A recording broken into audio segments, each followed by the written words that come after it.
This story follows right after Dragon Ball Super Broly and puts a lot of emphasis on not only the fusion of Gogeta, but Broly and his influence in the Dragon Ball Kakumei storyline, as the fusion for these two Saiyans is one of the pivotal moments that really sets off Kakumei from the very start and gives it that power tier that it has to go up to when it comes to Goku and Vegeta's individual power levels they need to get to Gogeta. This even emphasizes the fact that Goku and Broly are now friends. They have a friendship with each other, something that is going to be delved deeper into when it comes to this story, showing exactly how far they're willing to go for each other and this newfound friendship. And for one, I just love seeing side by side legendary Broly next to Ultra Instinct Goku. I don't know, it just looks real sleek. Now this is important. While everything was quiet all over the Universe 7, an event from the past was going to overcome the future. The consequences of a benevolent action will impact the coming events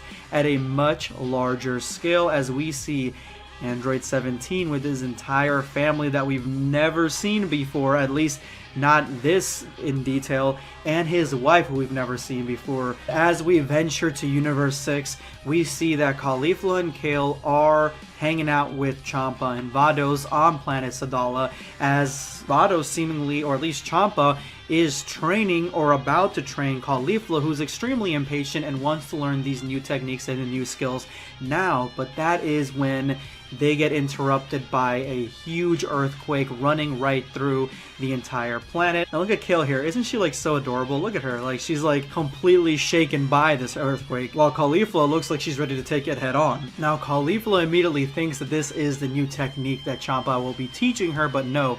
This earthquake is coming from Beerus, and it's so close, Champa believes Beerus is in Universe 6, prompting Caulifla to get excited for her rematch with Goku. And that is when we go to Universe 11 and we see that Belmont and Toppo are in the middle of a situation when they both sense Goku in startling anxiety as everything begins to shake. And Margarita looks as though she's getting a little excited to feel Goku this close to her, because she feels that this power level is also in Universe 11, but it is not. And this is extremely sad. The power that is coming off of Goku and Beerus is causing devastation on planet Earth, because this fight is happening in Universe 7, leaving the one remaining Earthling Z fighter that seems to be doing anything that protects people to protect the entire city. And as he's rescuing these people off the bus, he thinks to himself, Goku, how far are you willing to go to get such power? This is ridiculous. Goku is putting, again, himself over everyone else, and Krillin is finally seeing it. You can tell by the look in his eye that he is extremely upset with Goku right now. I mean, these people on the bus could have been killed or severely injured, but Goku didn't care. This video is sponsored by 4VR Cornhole. Fall is starting now, but this year's summer lasts 4VR. Play one of the funnest interactive party games out right now. 4VR Cornhole is a massive multiplayer game where you pick up to 50 types of unique bags and boards to suit the individual cornholer. The custom beanbag physics are tailored for all types of throws and strategies. It's the most intuitive cornhole experience you'll find outside the field. Rock out to your favorite music and playlists using the YouTube powered media player with full multiplayer sync that is coming soon. Click the link in the description below in the top comment. Make sure you go ahead and check out 4VR Cornhole today. Please do not let summer end. Goku is in the middle of a fight against Beerus, a serious no bar hold fight. This fight is extremely consequential to the survival of Universe 7, as you can see here that Goku is extremely certain that Beerus could possibly wipe out most of the inhabitants of Universe 7 with this fight, and he knows that Beerus doesn't care due to the gigantic smile on his face. Whis is taking this fight as seriously as Goku as he stares it down, because he knows that this is not something Universe 7 is having a lot of fun with. And that is when he gets a phone call from the Supreme Kai and Elder Kai, who are wondering what's going on. Nervously, they're explaining to Whis that the universe is barely holding on because of the fight between Beerus and Goku. Like, what exactly is happening? And Whis explains it very simple. This is Goku's last test. This is the culmination of his training. He is going full power 100% against Beerus, as they both in milliseconds shoot ki blasts at each other and dodge at the exact same time, taking out whatever moons are behind them. Hopefully they're moons. I don't know if they're planets or not. Hopefully they're moons. Faster than we can see, striking each other again with more blasts, and this time getting so close that they're entangled but destroying the rest of the moons behind each other. Goku quickly removes himself and tries to strike Beerus, who, quicker than he can see, goes around him and kicks him in the back of the head. And as Goku gets kicked off away from Beerus, Beerus actually has to chase Goku, who turns back around and starts shooting ki blasts that Beerus actually ends up catching in a ki net between two fingers, which is a technique I've never seen anyone make before. Now he flings these ki blasts right back at Goku, and then Goku has a moment straight out of the Frieza saga right before he murks Frieza. It's the exact same look, it's the same transition, it looks awesome. But the balls hit directly and a huge explosion ensues that engulfs all of Goku as Goku struggles to get through it, and he uses it as a smoke screen to finally get behind Beerus. This is the type of stuff that I like to see. Goku intentionally took this ki blast, that way it could obstruct Beerus' vision and also put Beerus' guard down. Great tactics by Goku. That is when Goku does a, I'm gonna call it like solar Kamehameha, because this thing is ginormous, and just hits Beerus in the face with it. Obviously this is not going to be something small that Beerus can recover from, and it destroys all the remaining moons all around. Such a good panel. Like this is the kind of artwork that reminds me straight up from like One Punch Man. It looks so freaking good. It is unbelievable. Now as Beerus flies backward, this is a little bit iffy. He flies into a planet, but it could be a gas giant, because it kind of like goes poof as soon as Beerus goes flying through it.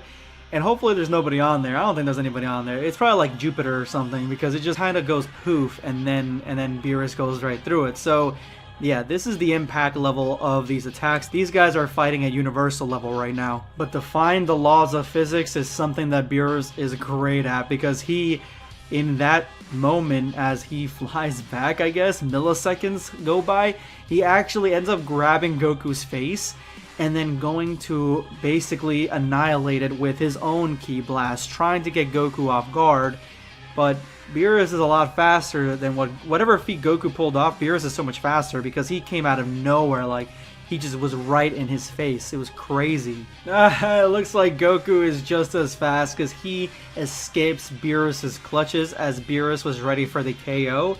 And then Beerus starts yelling at him, "Stop running away," saying it doesn't suit you, as he chases Goku through the galaxy. Like, these are the type of fights that I want to see in Dragon Ball Super. Look at this setup right here, where you see the galaxy behind them, you see distant moons and gas giants and worlds, and they're just flying around them like if they were having a fight on planet Earth. Like, this is the level that they should be at in Dragon Ball Super, not planetary, galaxy level or universal level, and they are not. They're still on planets fighting planetary fights. This is a lot cooler. Poor planet never stood a chance, as Beerus and Goku just sprout up right there next to this animal and then leave, burning everything around them with just the intensity of their ki, even burning all the fur, all the wool off this dog goat thing.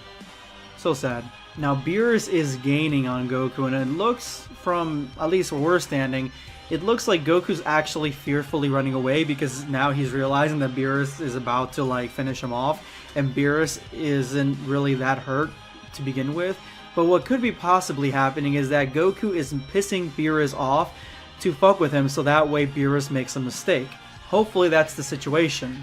Beerus finally catches him, and in one extreme, visceral, and electrifying motion, he flings Goku away with a throw so powerful it doubled up as a ki blast. So Goku is now being thrown in the middle of a ki blast that Beerus just set off. Goku is getting cut up.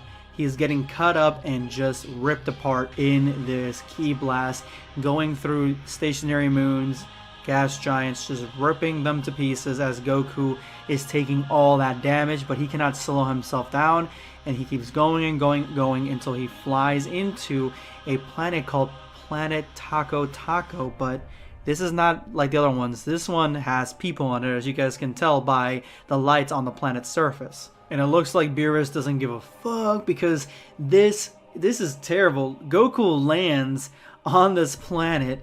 As the citizens see him go by, he lands right in it, and it is such a devastating crash that it looks like it makes almost like a Hiroshima-style bomb, a nuclear device in the center of the city, destroying everything around it. I'm honestly, just being thrown like this from Beerus, this should be enough to wipe out the entire planet. But it looks like the precision was good, and Goku only made a crater large enough to destroy a small portion of the city as he reverts back to his normal form. In more pain than I've ever seen Goku in, Goku looks up into the sky to see that Beerus is charging up a death ball to destroy not only him, but the entire planet as well. So now Goku has to try to defend this planet at the same time as saving his own skin. He slowly pushes himself up. As he does so, he starts to transform into a Super Saiyan and then Super Saiyan Blue as he yells to everyone to get out of the vicinity. Beerus is ready for murder. Goku, as fast as he can, gets off the planet's surface and tries to head away because he does not want this planet to be dealt a finishing blow because of their little sparring match. And Goku doesn't understand why Beerus would put a whole civilization in danger because of this, and you should just think it's Beerus. He's gonna do whatever the hell he wants to do, and he's a destroyer god as well, so he doesn't really care. But when Goku looks down, he sees that one of these inhabitants are still on him, more than likely struggling to breathe in space, unless just being around Goku's ki is enough for him to breathe in. But Goku diverted himself and the blast away from the planet, going nearer and closer to the moon as Beerus launches the death ball at Goku, and Goku desperately tries to stop it, and now it looks like he may have a casualty on his hand or on his leg because that little kid is still in there. Both Whis and the Oracle Fish are astonished at how long Goku has gone against Beerus, but the Oracle Fish then falls asleep, and Whis gets a bad feeling about this, thinking that it's time to join the fight, as the Oracle Fish has a prophecy saying universe consequences will act up on our own ending. And Whis shockingly looks at the fish, who has gotten much older since the last time we saw him, and says that he thinks this prophecy is about their fight. Back on Earth, the earthquakes have subsided, and it looks like Goku may have left in the middle of something, maybe something important to Gohan, because Videl says that Gohan was looking forward to seeing Goku, and Chi-Chi's upset that he's not there yet, so it must have been a family situation that must have happened, and Goku ended up leaving to fight Beerus. Even Piccolo can see the writing on the wall that Goku's training is about to come to an end, and he shall return, and Gohan, looking up at a bird in the sky, says yes, but he needs to get back to training too because he needs to be there in case something happens. Maybe he has a feeling something's about to come.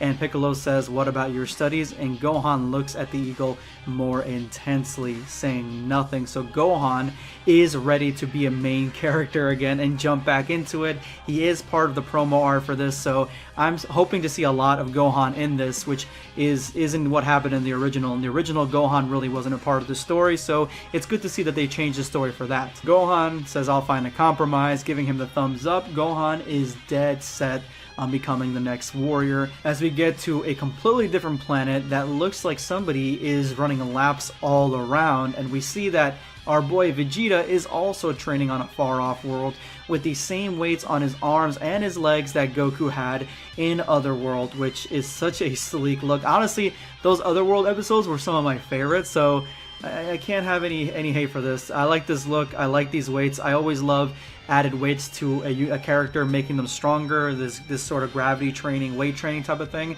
I love seeing training. Vegeta, he is training on this planet. He's realizing that he's also at the extent of his individual training here. Oh my god, look at Goku. He, on the moon, turned around, took the brunt of that explosion, and I'm assuming he's holding the kid, and he tells Beerus that without him, that whole planet would have been destroyed. If he hadn't moved, Beerus is ready to kill them all. And Beerus, looking at Goku, a character, a person, a Saiyan that he could not destroy, says he's not doing his job as God of Destruction. Goku smiles at the kid, saying everything's gonna be alright, and the kid is absolutely fine as Goku falls face forward as a hero, smiling till the end.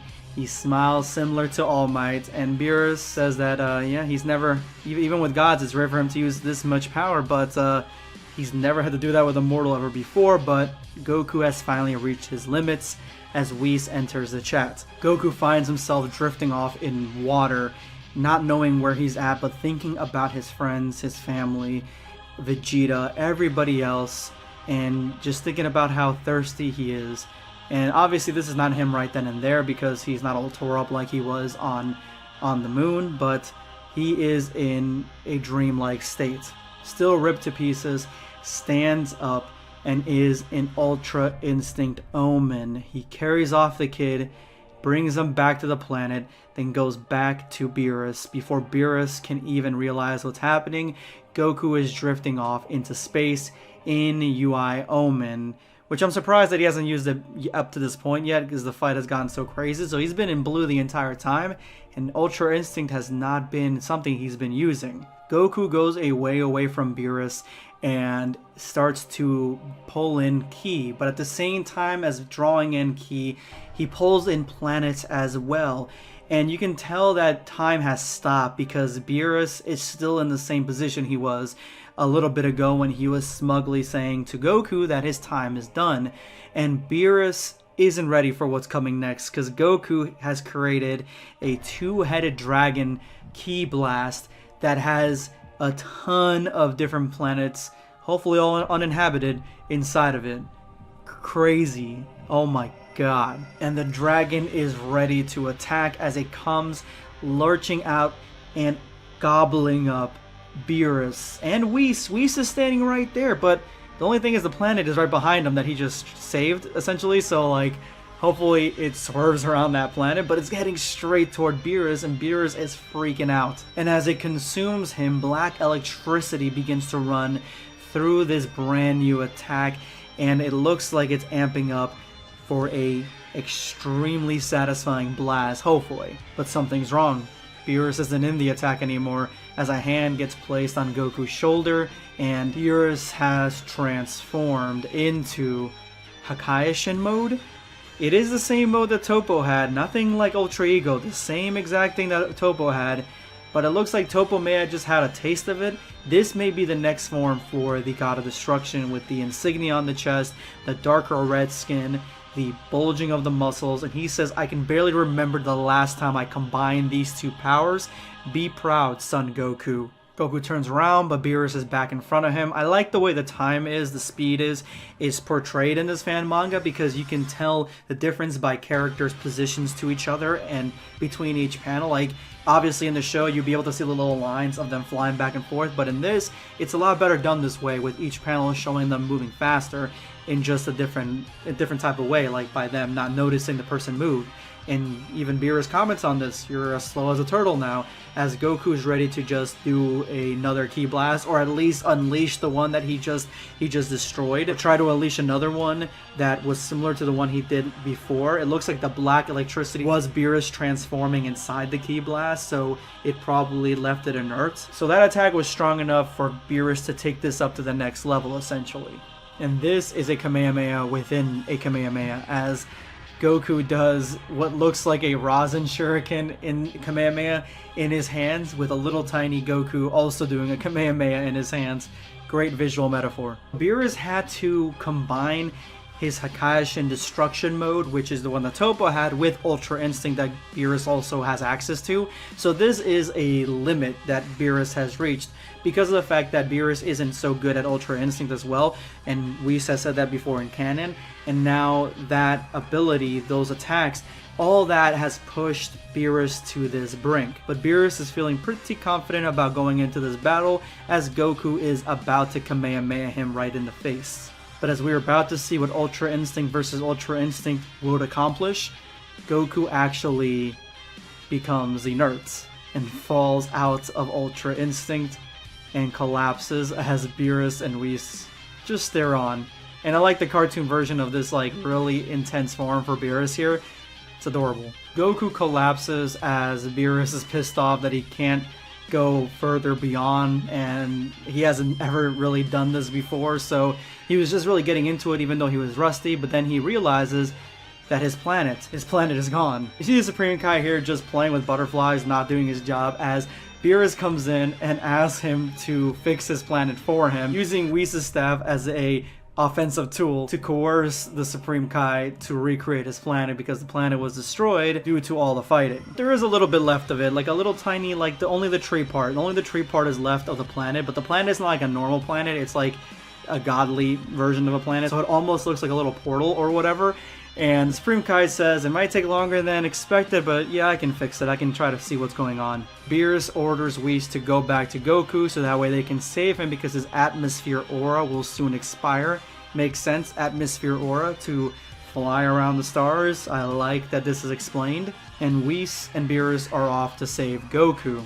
As we go to the Grand Priestess Palace, up in the sky, and look at this art design. This is almost like a professional manga right here. This looks like, again, this looks like One Punch Man's artwork, art style. Everything here, like, look at it, it's gorgeous. As all the angels walk into the same room with him. This is similar to the original chapter of Dragon Ball Kakumei, as he begins to tell them that they all know why they're here, but there's some information that you are not privy to, and if the Omni Kings find out, then there will be hell to pay. And this is where we get to 17's wish, why 17 started this Dragon Ball fan manga, because he is the one that brought back all the universes, not just the ones that were destroyed here, all of them. So there are 18 universes, and I believe in the original Kakumei that's how much there were, but there is a secret universe, Universe 0, the 19th universe, that nobody else knows of. So this is a lot more special of a universe, instead of having like the other universes that were erased and having evil angels from there.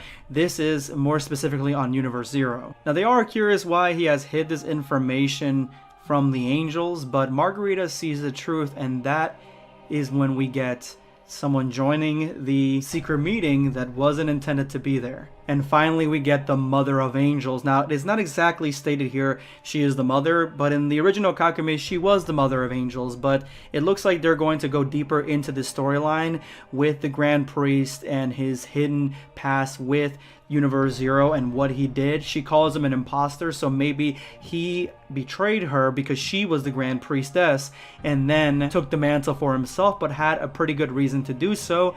All I gotta say is the Mother of Angels, she's stacked as fuck. Just saying. Goku finds himself back on Beerus' planet after his solemn defeat, as Whis asks him how he feels about all the repercussions their fight had across the cosmos, and Goku is honest. He had lost himself in the fires of combat, and he did not realize the destruction that was going on in the universes, because all he wanted to do was beat Beerus. But Beerus laughs us off and says, "You almost died with your mouth wide open, unconscious, young mortal.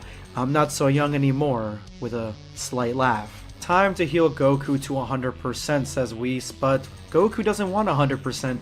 Goku wants 90%. He wants to keep the scar on his back, the devastating, destructive, and gruesome wound that Beerus left on him. He wants that scar left back there until Goku can do the exact same thing to Beerus, and Whis, he grants his request. Goku is impressed at the power of Whis' healing, comparing it to sensu beans, but Whis takes a little affront to this and says these are angel powers. I mean, with Whis around, really, they don't really have to be worried about either dying or having time being reversed or any wounds, and this is an issue with Whis in the Dragon Ball Super manga in my opinion, but it fits here because this was a training session supervised by the angel. Whis asks Goku what he's planning on doing now, and Goku looks at his hand, looks at the palm of it, and says that Ultra Instinct is the power, the strongest power that Goku feels in his bones is his destiny to master, and yet he wasn't able to defeat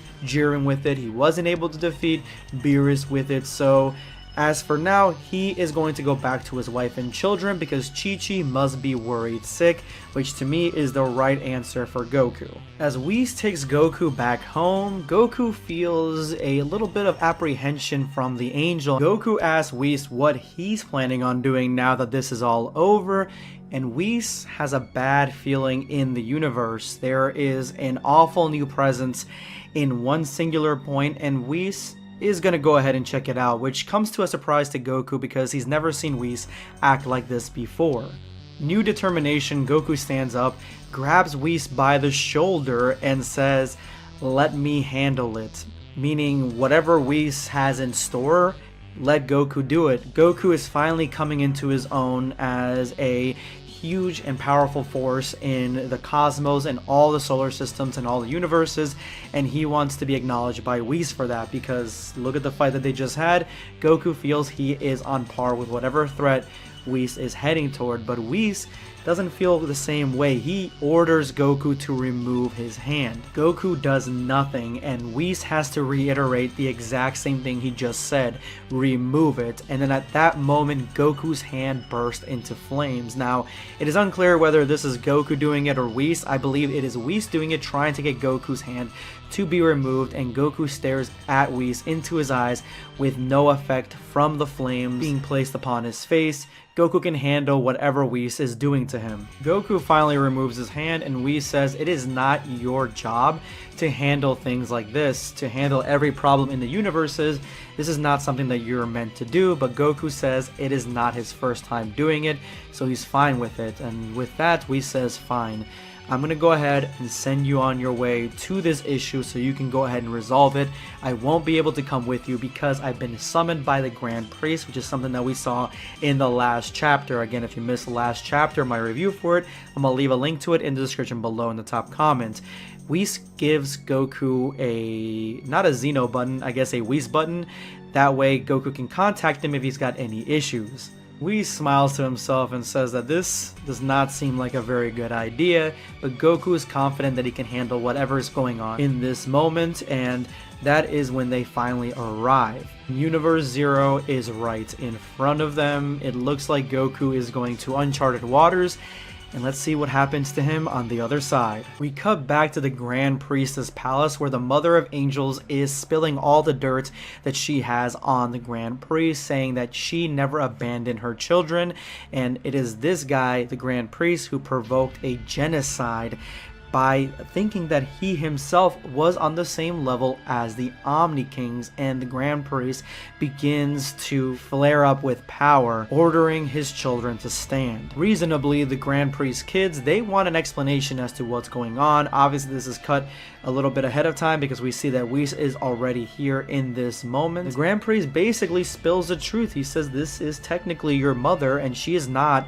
totally lying to you. The 19th universe of which I spoke was particularly united and powerful. It released a monstrous strength and threatened the balance established by the Omni Kings. Something had to be done quickly, and so without the king knowing it, the new the Mother of all Angels, begins to laugh and says, act quickly. Expanding space-time may be a brief action for you, but it is not what I would call dying fast. To feel time tear apart the bodies of innocent people per billions, it may have only lasted for a single second for you, but for us it was several tens of billions of years, dear priest.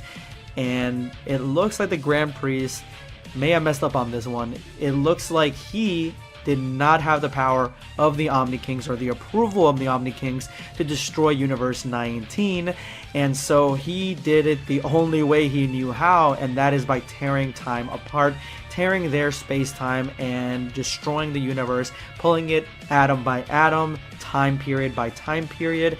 And for him, it only was a blink of an eye that he destroyed it, but for everyone inside, it was billions of years of their bodies being torn apart viciously. This comes to a surprise to the angels, who normally are a little bit more stoic as to the dying of billions of people. And the Mother of Angels is kind of in the right here. Not sure what this horrible power that was coming from this universe is at the moment, but yeah, she is kind of in the right. He went above above and beyond his pay grade to destroy this universe in the most barbaric way possible and then covered it up. But she does not blame him, and she does not blame the king. While this conversation is happening in Universe 12, we see that God of Destructions are starting to feel key from very recognizable people. And with one declaration, the Mother of Angels says, it is not their fault, it is the system's fault. The system that made your father act in such a way.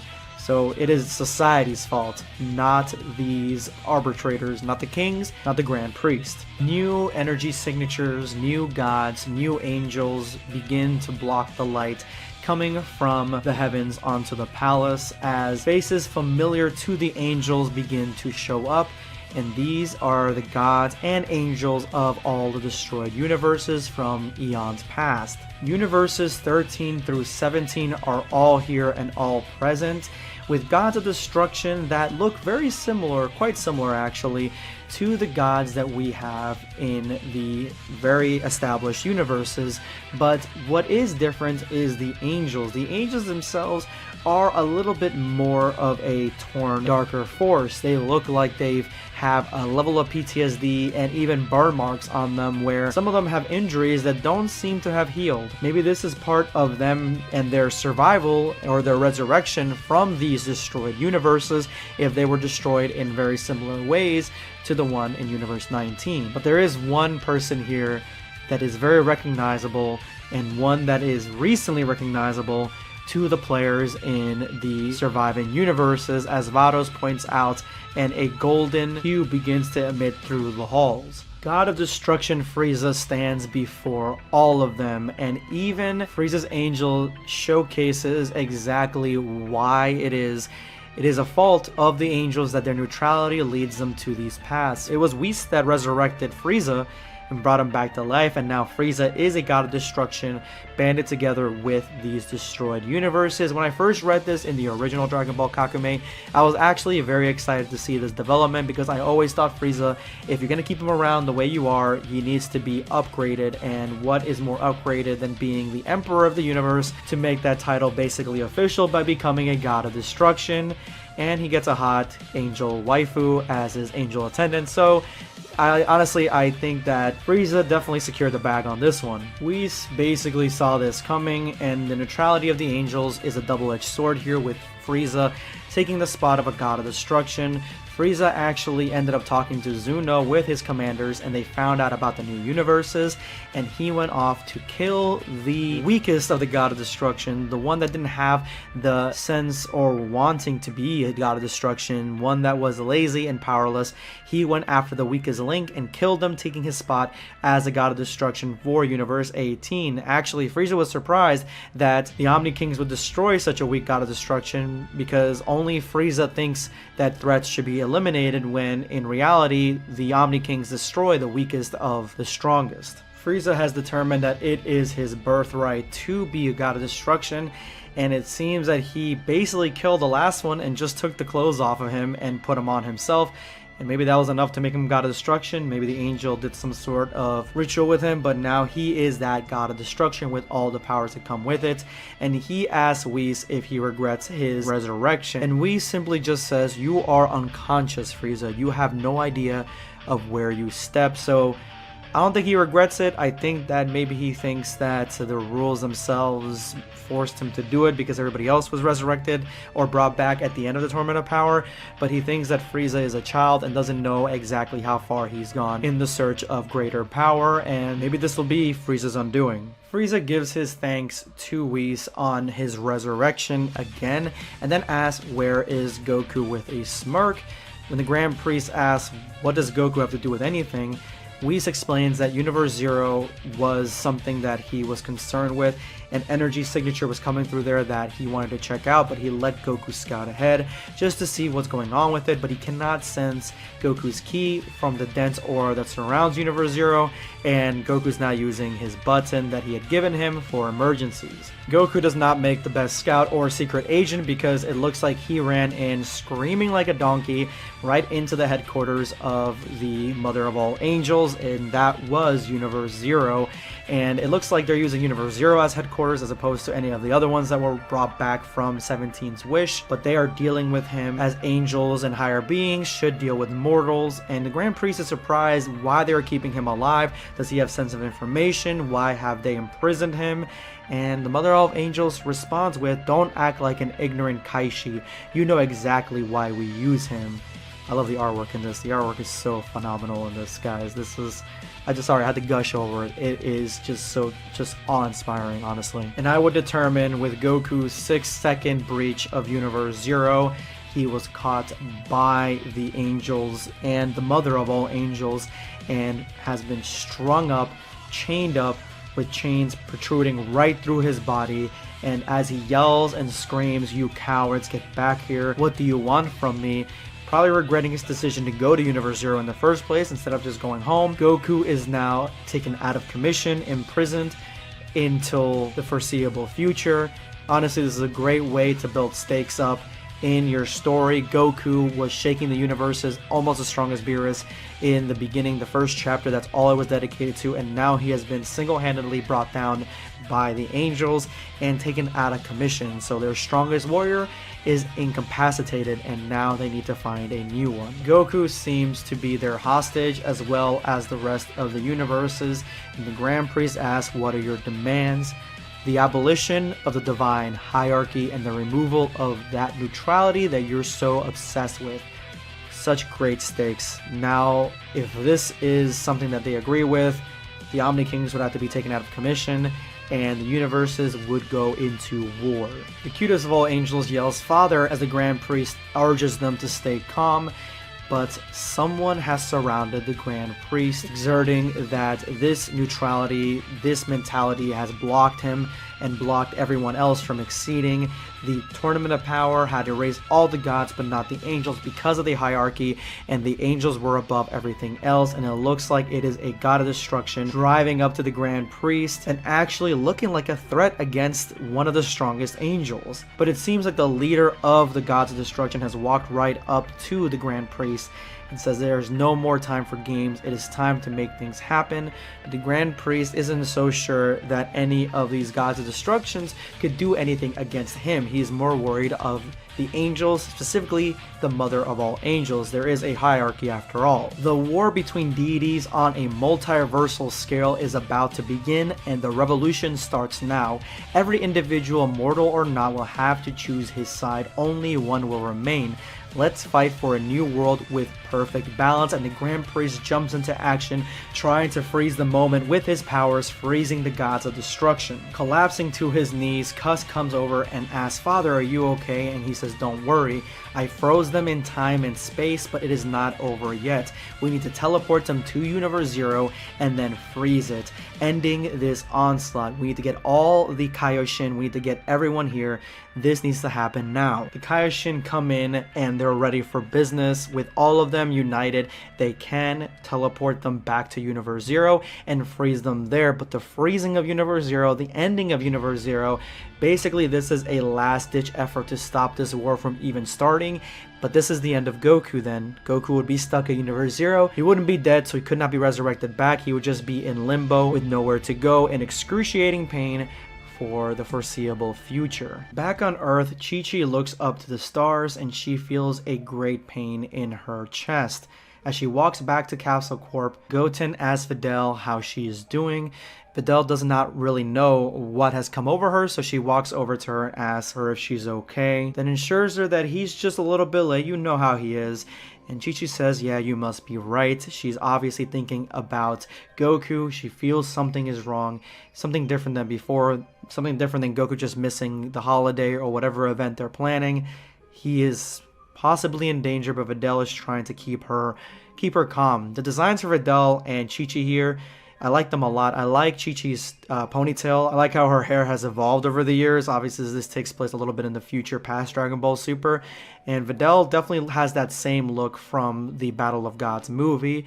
And yeah, just the designs here are really well done, honestly. Coming home from work, Gohan takes off his suit, puts on his drip like a real boss, and enters the party. Surprised that Goku isn't there because he obviously probably thought that he was going to come, even though Goku does miss a lot of events, but maybe he was sure that he would come to this one. Gohan does seem a little bit more pissed off than usual as he sees that his mother is worried about something, and so he says, let's just eat and get on with it, thinking maybe that Goku misses this for training instead of just, you know, having an ominous feeling that Chi-Chi has that something is wrong with his father. That is when they feel something in the air, Piccolo and Gohan each looking up in the sky, and they see Jiren flying on a dragon through the skies. No, that's not what's going on. This is Jiren in Universe 11. But it looks like he's either trying to wrangle this monster or defeat him. Maybe it is a rogue creature that's destroying things. But he's doing his hero work. But as he's done, he feels something and looks into the sky. It looks like everyone is having the same intuition that something is wrong. As we get to planet Geno, Universe 6, we see Hit walking through a crowd, using time skip to take out targets in this crowded area. But that is when he feels something is off in the universe as well. Kaba has entered the barrio where Caulifla and Kale call home, and looks like it's out in the sticks somewhere. They are on the poorer side of the Universe 6 planet Sadala Society, and Kaba asks what exactly they're doing. It looks like they are training or in the middle of training. As Kaba says, I was just around the area and wanted to see how you guys were doing. He feels a force in the universe as well. Caulifla, who has a really awesome design as well. She's been redesigned to have crazy hair. Like, it's like actually like fluid, similar to how they are, or the hair was back in Dragon Ball and Dragon Ball Z. She doesn't know what Kaba's talking about, but he points to a ball in the sky as Kale and Caulifla are virtually unimpressed by this ball. But that is when the ball begins to speak. I am the Grand Priest of the multiverse, and I come to bring you the direct orders of the one you call God. I address myself to all life forms present in this world. An evil angel rebelled against me, and I froze her for a period of 2 years. A war between universes will start once this delay is over. Every single individual will have to be ready and choose a side. Everyone is confused as to what is going on. Why would the Grand Priest talk through a giant ball? Jiren's like, what do you mean frozen?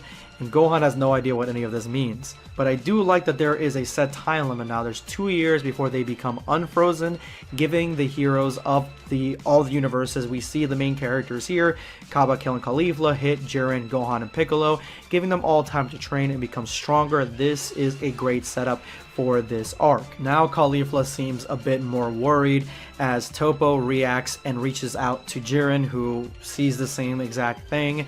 We get the entire Z squad here. They're all aghast as to what is going on in this universe. Even Krillin is sporting like a little buzz cut, which I love. I love to see that, honestly. I love the designs. They're a little bit older than before. Even Goten and Trunks are older. Like, they look like they're actually teenage years, and they are built. They are definitely, they've been getting their gains. They are much stronger than before. And Goten looks back at his mother, realizing that what Vegeta is saying is true. Vegeta says that Goku is not here, he should be here. And that is a problem that Chi-Chi's probably feeling, that something is wrong with Goku since he's always hanging out with the angels. As Goku looks like he is frozen as well. So it looks like Universe Zero might be frozen along against the rest of the rebelling angels and gods of destruction. Vegeta and Bulma are coming up with a plan as to how to best spend the next 2 years to have a shot to save all the universes from chaos. I love that Bulma and Vegeta are both working as a team here. Not only that, I love the design of Bulma. This isn't the DBS Bulma design. This is future Bulma's design with the DBS clothes. I love this time skip. I love the way she looks. I love the little homage to that forgotten timeline. The plan is simple. They need to find Broly, Chi-Lai, and Lemmo so that way they, with their huge potential, can come and join the fight. And then Goten, Trunks, and Gohan will be going to Whis for further training. Deep in the remote mountains, Piccolo is in mid-meditation when an unknown being comes into his vicinity. And all Piccolo asks is, "May I help you?" showing that he really isn't afraid of this individual. If anything, he is more curious to see what he can do for this individual. "What do you mean I'm too busy? Hurry up and come here, you selfish Okay, it's fine. She wants me to go find someone. I can do that for a friend, right? That Jacko, I swear, he's such a slacker. Even when a war is about to break out, he finds a way to postpone what he is asked to do. Seriously, he can do that for a friend, right? When she's angry, even the greatest warriors can't stop her. So Bulma's asking Jacko to help her get Broly, but Jacko's a little bit busy, and Bulma just lays into him until Jacko basically bullies him until Jacko decides to go get Broly. And honestly, Bulma has been asking Jacko for a lot, like since we've met him in Resurrection of F. I mean, he was the one that warned him about Frieza, so Jacko has been very reliable, and he's been there since the very beginning, at least in terms of DBS, so Bulma needs to take a chill pill here. Vegeta leaves the commotion of his wife inside as Gohan asks, "What's going on over there? You guys having some issues?"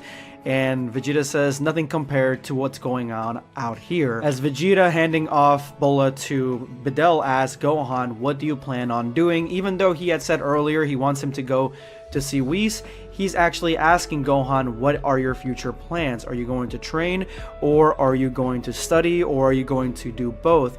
Vegeta in all of this is not the same Vegeta in any other iteration of Dragon Ball fan mangas, not even close to the one in Dragon Ball Super. This is a far more mature, far more level-headed type of Vegeta, where he even sees Gohan as an ally, as an equal, respects him enough not to order him around, and actually ask him what he wants to do. Vegeta suggests to Gohan, why not go train with Goku and everyone over there on Beerus's planet? You can bring Goten, you can bring Trunks. They already agreed to go, they're excited. I think this is probably the best course of action. So Vegeta did kind of choose this for Gohan, but he's kind of like trying to sell him on it, like maybe this is the best course, this is what you should be doing. But Gohan rejects it. He says, I have a better plan as to how I'm going to spend the next 2 years in training. Vegeta trusts Gohan with his decision not to go to Beerus's planet and to go do some other training if he definitely believes this is going to help them in the war to come. But then he asks, what about Krillin, Yamcha, and Tien?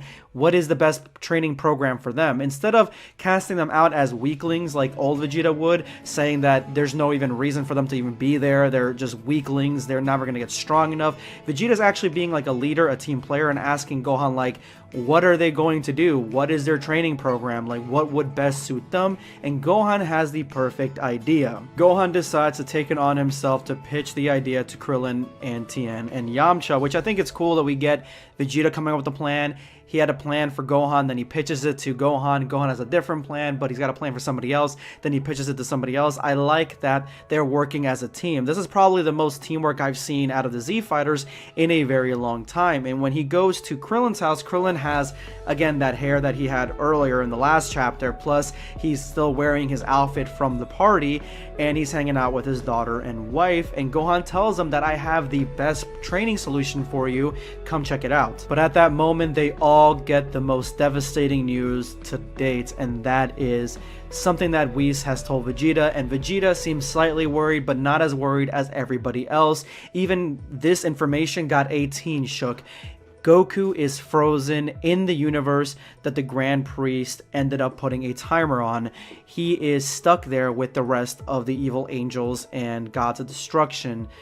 Yeah, this is not good for the Z Fighters, especially if they were counting on Goku's help to win this. Now, this is actually a really cute moment. We see that the Namekians from Universe 6 actually asked the Kai to come bring them to Piccolo because they realized how much stronger Piccolo was in Universe 7 than their own Namekian race, and they are asking him to train with him and also telling him that they have some stuff that he can learn from them. They can contribute to the training. Each universe is trying to get the one-up on these evil angels in this war by any means necessary. So all universes are coming together for training, and Piccolo agrees that he will train these two Namekians. Bulma and Jocko are tasked to get Broly, Chi-Lai, and Lemmo, and when Bulma meets Broly, this is actually pretty funny. She says, "Oh, I didn't think you were that tall," looking up at him like, with intrigue. Bulma looking like a total snack right now. Love the way you guys drew Bulma, Renko. This is actually a really good interpretation of her. Love her design. Like, she's probably, honestly, design-wise,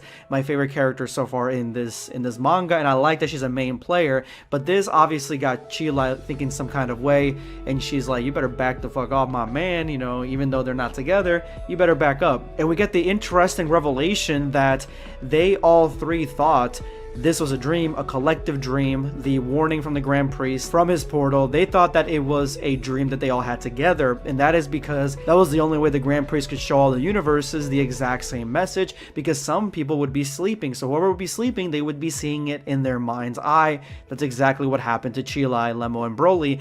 Something that really didn't need to be added into the manga, but I like it because it definitely develops world building and makes things feel believable. And the meeting gets cut short by the revelation of Goku being imprisoned in Universe 0. Gohan tries to rally the Earthlings, telling them that he has the right plan, he's got the right strategy for them to become far stronger than what they are right now, and they aren't really convinced. Master Roshi has been training and fighting for hundreds of years at this point, and he has basically peaked. He's an old man, plus he's got really good style. Krillin, on the other hand, he probably can become stronger, but feels like he can't. This is not the same Krillin from yesterday's fan manga that I read. If you guys haven't seen that fan manga, I'm gonna leave a link to it in the description below in the top comment. Make sure you go ahead and check it out. It is a story of what if Krillin was a Saiyan, a Krillin that really wanted to get stronger. This is the opposite of that. He doesn't believe that he can get stronger. He's just gonna get in the way, and he wants to stay with Marin and 18. For years, Son Goku has been protecting us and giving his life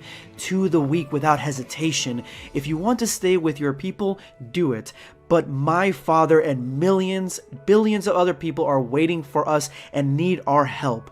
This is Gohan's rallying cry to the rest of them that they need to get off their asses and come help him. This sparks a fire in Android 18 as she brings Krillin into the other room and tells him that she will back whatever decision that he wants to make, but she does believe that they are all risking their lives, that we as part of their friend group, as part of the Z Fighters, one of us should do something, and that person, it's gonna fall on Krillin. As much as I would like to see 18 fight, you guys know I love Android 18 to death, Krillin is the one that needs to man up here. Trunks is having a hard time saying goodbye to Bulla as her older brother. He wants to protect her, but he wants to be with her as well.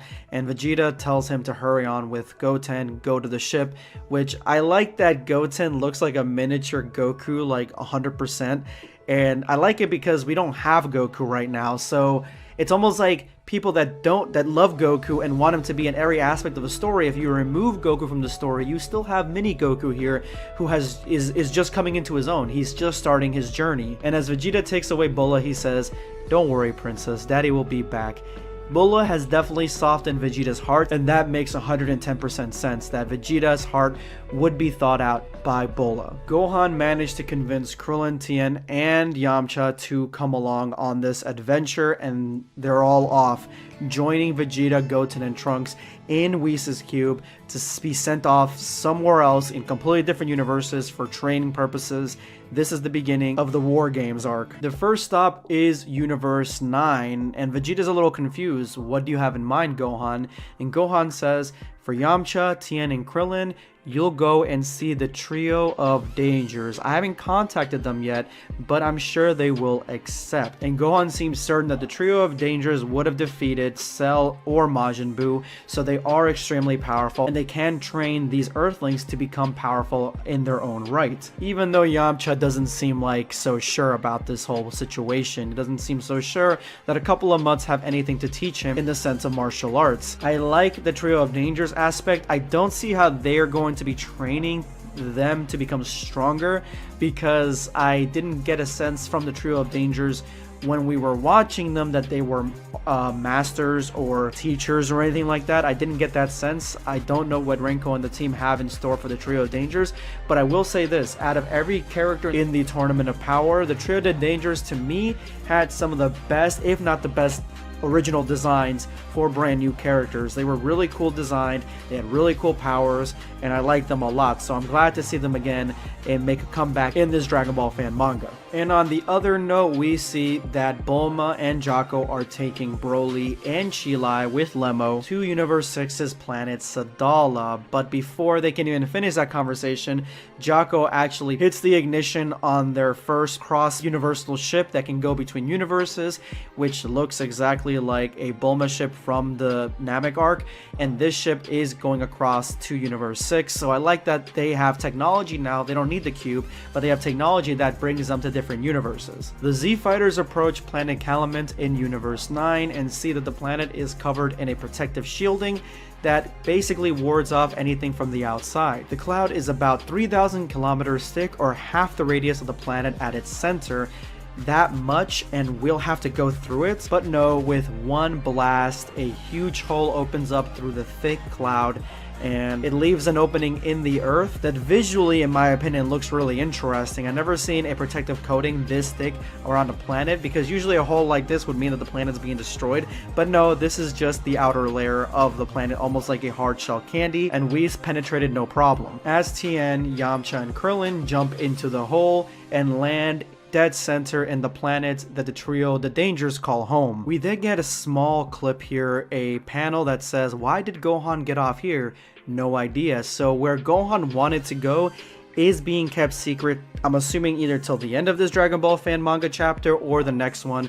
We won't really know, but we do get that planet Sadala is where Vegeta is going to train, as well as he lands in the center of it, to the Saiyan surprise that there is technology this advanced somewhere in the universe that they do not have access to. And as the Saiyan comes and approaches Vegeta, gets right in his face, Vegeta knocks him out and says, I'm not just a Saiyan, I'm your prince, you moron, as the rest of the Saiyans decide to gang up on Vegeta to take him down and give him a beating. Vegeta says, we have Saiyans here with one arm, we have Saiyans here with one eye, this is going to be child's play. As Trunks and Goten are excited as all hell to be in Beerus' planet, the one place that Goku has been all along, that Goku has been going back to constantly, Goku and Vegeta, they want to go there too and train similar to their fathers, but as they land, Beerus is having none of that. He's relaxing, he's chilling, and he doesn't want anything to do with this.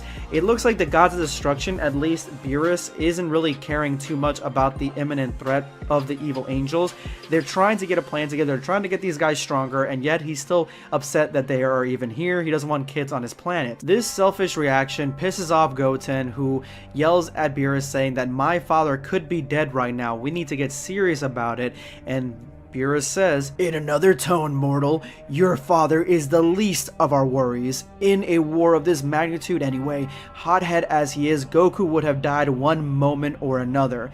Basically saying that Goku wouldn't have lasted very long in the fight to come anyway, because he is too much of a hothead, which seems to be a trait passed down to Goten, because Goten then launches an attack at Beerus, to Beerus' shock, as Trunks jumps in front of him, trying to block him, trying to make sure that Goten doesn't make a fatal error. And the one thing I gotta tell you about the top panel here is really cool, is that Goten, in mid-launch, in mid-attack, he's transforming into a Super Saiyan because he was in base form. I like the way that it's distributed throughout the panel, the way it looks, because I love it when mangas are able to portray like cool looking transformation sequences in real time just by panels. They're far more limited than animation, but sometimes techniques like this can be very effective. Move over, Trunks, as Goten doesn't realize the imminent danger that he's in, and Trunks keeps trying to get in between Beerus and Goten just keeps yelling at Trunks to move. But at that moment, Beerus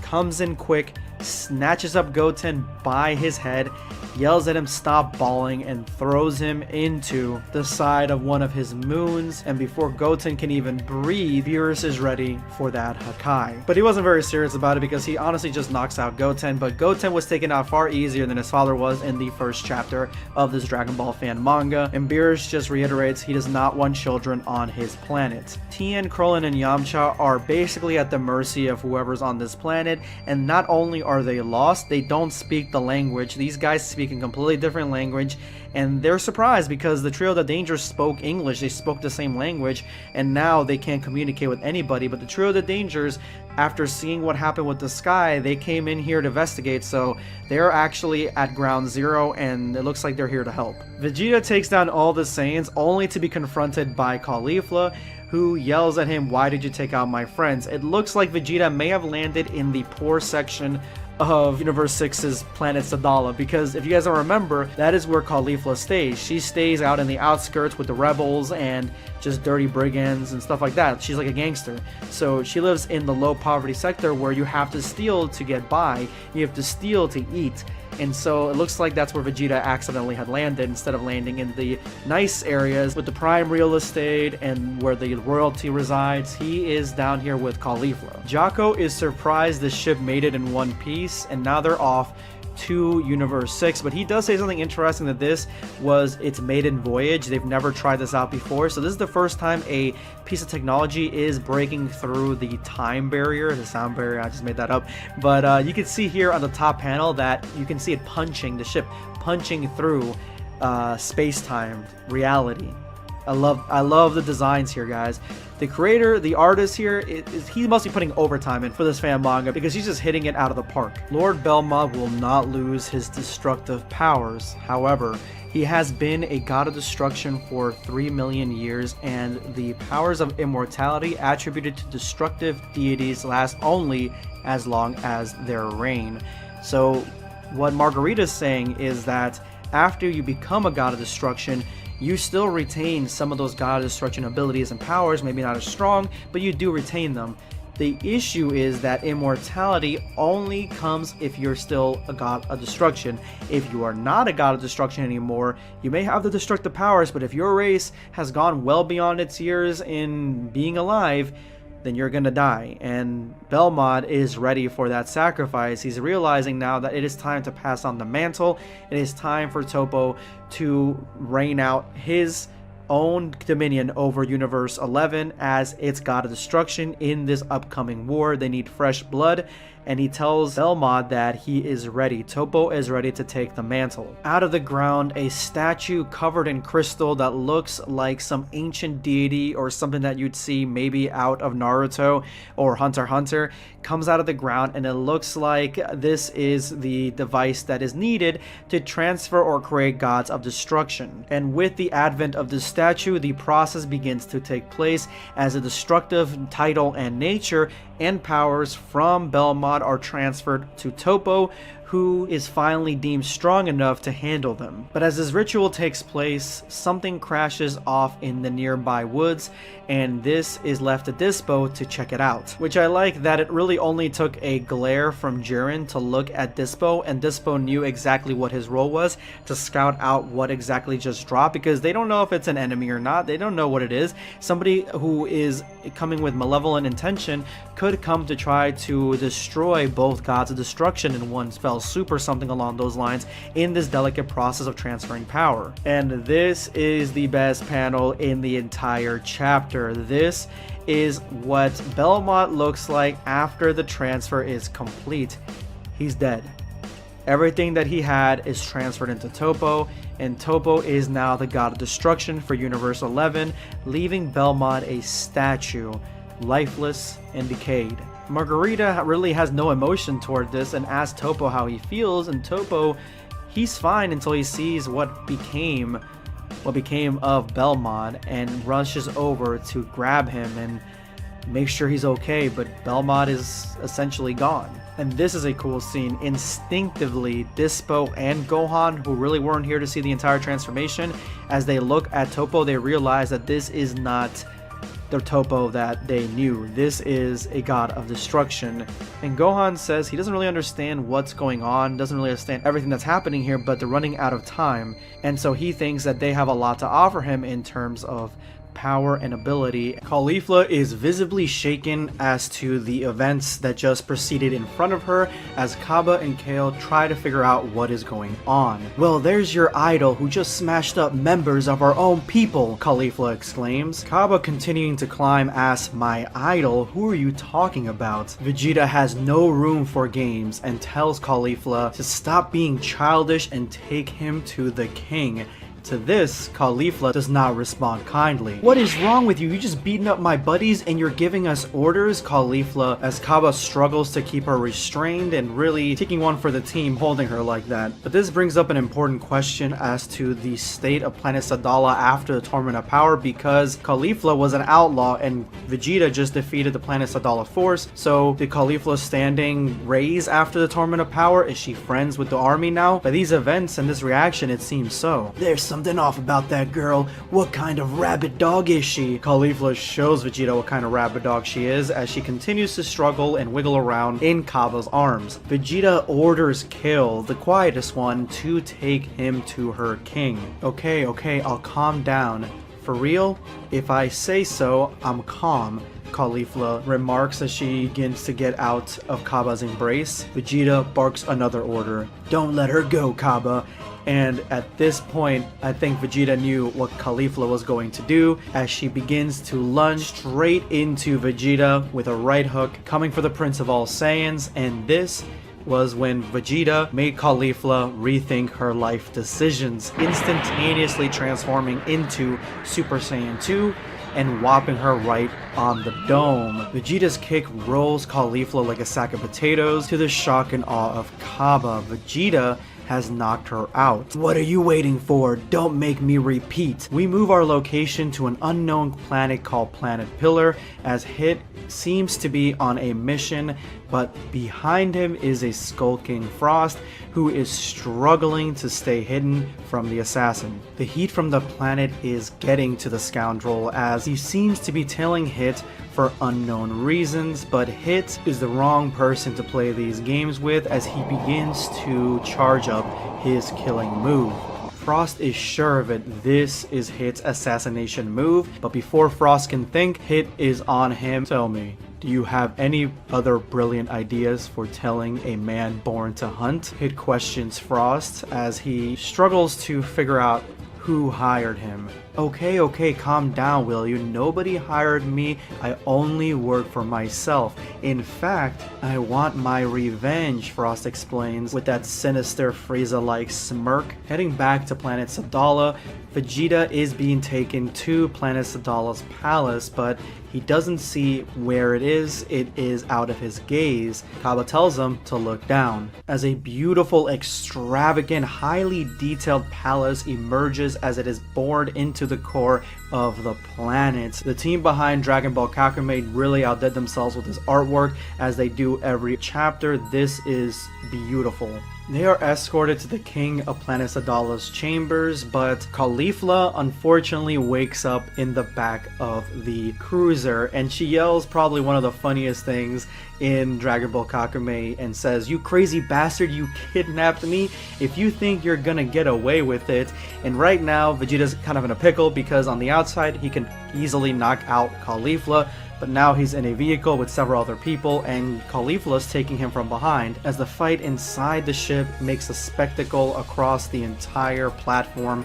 Everyone's gawking, and the Centurions who are here to guard the Planet Sadala Palace are ready to warn the king, but it seems like the king probably already knows that they've arrived. As the king enters the palace where the Saiyans from across the universes are there to greet him, and we get our first real look at the king of Planet Sadala, and he is a sight to behold. This is a Saiyan with a character design unlike any other that we've seen in probably any Dragon Ball fan manga that I've ever covered, and especially the Dragon Ball Super anime. He is a behemoth of a man and looks grizzled from war. Etched in his face is the expression of a man that is ancient. The room begins to get thick with the aura of two juggernauts facing each other, kings and royalty both staring each other down and heading to a collision course that nobody can see the outcome of, because it leads to probably one of the most honest introductions in Vegeta's history, a respectful introduction where Vegeta shakes this massive man's hand and the king is excited to learn more about the Saiyan. The king indeed is intrigued of where Vegeta comes from and what his universe is like. He's probably waited a long time since the Tournament of Power to figure out exactly where the other Saiyan counterparts come from, but Vegeta cuts this inquiry short because he has no time for stories. He came for something else, but the king cuts him off as well. Listening to or telling stories is never a waste of time, is it? Keeping the control in this conversation, Vegeta obliges and says, well, if we're gonna tell stories, I would like to know a little bit about you and this palace. Never seen a structure like this before. There is a reason for that. Our people have not always known peace. I don't know how Saiyans are in your universe, but in this one we ruled through submission and violence. Indeed, I was once an illustrious warrior driven by my thirst for battle and power. We were just a wild race, our only essence being battles. We were losing our minds. Ancestral tales from our planet refer to monkey tales, but it seems that by the simple fact that we did not use this power, we would have lost it over time. The people were divided, so King Sadala of this era proved once again his legitimacy by bringing the whole world together by even interspecies alliances, and stood up to opponents thanks to this interbreeding. At the beginning, I was just a simple army general, adhering to the king's ideals and supporting him. But through unparalleled loyalty, I rose through the ranks and was recognized as the right-hand man of our king. The years passed, and from battlefield to battlefield, I saw my brothers in arms being killed, while my loyalty to my king grew stronger. I was used to seeing blood. Let the scar on my face be witness, but this time was one too many. He called himself Gurken the Bloody. He was the man who hated the king more than his own demons.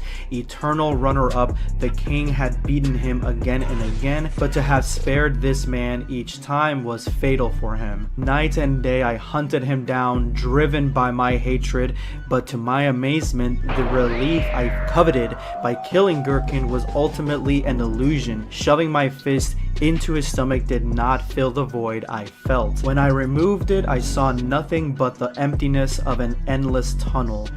This shape, which was engraved in my memory, gave its shape to the current Sadala Palace. Since the previous King Sadala had not sired any offspring, and because of my hierarchical position, my people voted unanimously for me to succeed him. Even today, I can't look at myself without thinking of all my lost brothers. When I came to power, I vowed to perpetuate the ideals of our former king, to put an end to all these childish wars, and to reunite our camps. The braid I wear, I make it every morning to remember it and stick to it. A Saiyan who does not stand by his conviction is a usurper. All this talk to tell you that I think I know why you came to us, but it will be without us. Goodbye. I'm starting to understand. You're afraid of death. The shock on Kaba and the guards' faces is indescribable. Even the king has a loss for words. Has Vegeta gone too far in insulting this man? Is the king stronger than he seems? Without Frieza around, I'd be able to beat you up. I let you get your perfect form, come on. As Vegeta thinks of his past selves and how arrogant he used to be, he begins to kneel. And kneel he does, to the shock again of Kaba. Kaba not realizing what is going on, not understanding what his master is doing, and possibly losing some faith in his master's decisions, because at one point Vegeta is insulting the man, the king that Kaba holds so dearly, and at another point Vegeta is bowing, and Caulifla is also astounded by this development. King of Sadala, father of Saiyans, I implore you, whatever we do, thousands will die. It is up to us to act so that it's not our own. A king who doesn't keep his promises is a usurper. The king, who is forced to stop his guards from rushing Vegeta as he himself tries to contemplate what to do with this Saiyan. But he warns Vegeta and the guards coolly that if anything has to be done with Vegeta, it will not be the guards who do it. It will be himself. He is a warrior king, and he may have bloated ambitions as to him trying to kill or defeat Vegeta, because at this point in time, Vegeta could easily defeat the king unless the king has some hidden power that we have yet to see. But Vegeta catches his interest. Nobody has ever talked to him this way. You've heard the same thing we all have, so whether you like it or not, war will take place, and you should know that this is not just a civil war between Saiyans. So here's my question. What will you do when the enemy enters your land? Welcome them with a white flag? As pacifist as you want to be, if you are really one of those whose king you claim to be, your instinct will never allow you to do so. I can't guarantee that nobody will die, but I swear to make each and every one of you my people, worthy of the name. I might not work miracles, but I'll make sure that all of us can look after our own. There's a lot of hidden potential among you, I'm sure about that, as he looks over with a smile to a tied up Caulifla. The energy off the king is immense enough to put Kaba in a stranglehold and get Vegeta's attention. What will the king answer? What will he do next? Will he destroy Vegeta on the spot or challenge him and his authority, or will he proceed with Vegeta's plan? But it looks like it's not just the intensity of the decision that weighs on the king's shoulders, but the king actively is pushing away Ki from his body to show a demonstration of force against Vegeta. As everyone else is struggling to stand firm, Vegeta easily does so. With an expression of sadness on his face, the king gathers his thoughts and he tells Vegeta that he will gather the entire force of the Saiyan Army. That way he can announce the next part of their training. You won't regret it. I do not live with regret, Saiyan. And with that, Vegeta has his great Saiyan army. The same exact events that happened in the Dragon Ball fan manga Dragon Ball V seem to be taking place here, as well as the Saiyans and their entire force meet at the palace for Vegeta to begin his training of them. It looks like we're going to be getting an army of possible Super Saiyans, if not Super Saiyan gods or blues. This is the army Vegeta has been hoping for. The Saiyans finally assemble after Vegeta convinces the king of planet Sadala to allow them to train and gain the next evolutionary state. That way they can have a chance to face off in this multi-universal war. Listen to me, all Saiyan people. I and your ancestors fought to make peace. Speak, but those days are unfortunately over. All of us were shocked by the announcement of the Grand Priest, and we must prove that we know how to defend ourselves against these fomenters of revolt. We Saiyans are a people who live in the facts and not in the dreamlike conception of the world around us. So raise your fist and please welcome the heir of the neighboring universe. Let us fight hand in hand. Let's fight for our own glory. Be to our people. Spartans! What is your profession? Days later, the multi-dimensional, multi-universal ship finally lands in planet Sadala. Broly's escort has finally landed in this new universe, as Jocko quickly scouts out to find Vegeta as soon as possible. As the drone scans planet Sadala for Vegeta, the team decide it's time to go get a bite to eat, and they all head over to the nearest restaurant, relieved they don't have to eat any more of Broly's rations again. That was vile. You owe me big. The rest of the team easily orders their food, but Broly, after researching and looking through the entire menu, comes up to the conclusion that there are only 3 items to eat, and Chilai told him restaurants have many choices. No matter how much Chilai has taught Broly, he still can't read, he still can't count, and he's only looking at the pictures. The drone finally pings Vegeta hanging out with Kaba, Kale, and Caulifla, shooting a message back to Jocko that they are found. Vegeta, not realizing whose drone this is, immediately puts it out of its misery, and now unfortunately Jocko is the one who's going to have to pay for that drone to be replaced. Oh god, I'm screwed. But now that Vegeta has been found, Jocko heads straight away to his location, that way they can team up and see exactly what the progress of the Saiyans training has brought. Back in Universe 7, a few hours before this incident, Piccolo says goodbye to Gohan, who is going off to Universe 11 to train with the Pride Troopers. Train hard, Gohan. Count on me. By the way, Videl, why don't I take Pan to meditate or even train with me? Come on, Piccolo. I hope you're joking. I trained Gohan when he was only 4 years old. Well, those days are over. Thanks, bye. No respect for Piccolo. So, Mr. Piccolo, what are you going to teach me today? A brand new technique? How to sense energy? What about how to fly? Dodge! Later that night, Pan sits comfy in her bed reading her manga when she hears the footsteps of her parents and quickly begins to turn off the lights and pretend to fall asleep. Gohan immediately knows that Pan is faking it. He sees the manga on the ground and he knows that she was reading it and that she doesn't really need to pretend to fall asleep with him. Pan apologizes and Gohan stares at her blankly, then lays next to her. Listen, honey, what I'm about to tell you is really important and will be useful for the rest of your life. People will always try to impose their vision on you, but what really matters is what you want inside. So never let anyone tell you what to do. You are pure of heart. I'm sure you will never hurt anyone. Why are you saying weird words, Daddy? Oh, it's true, you're only 3 years old. 3.5 soon. Anyway, sleep well. Gohan steps out forgetting how young his daughter is, and Pan wakes back up to read her manga. Hi there, Vegeta. You don't feel like you've destroyed a very expensive gadget by any chance? I don't give a damn about your robot. What do you want from me? What I want? I had to travel for 2 days just for your wife and 3 scoundrels.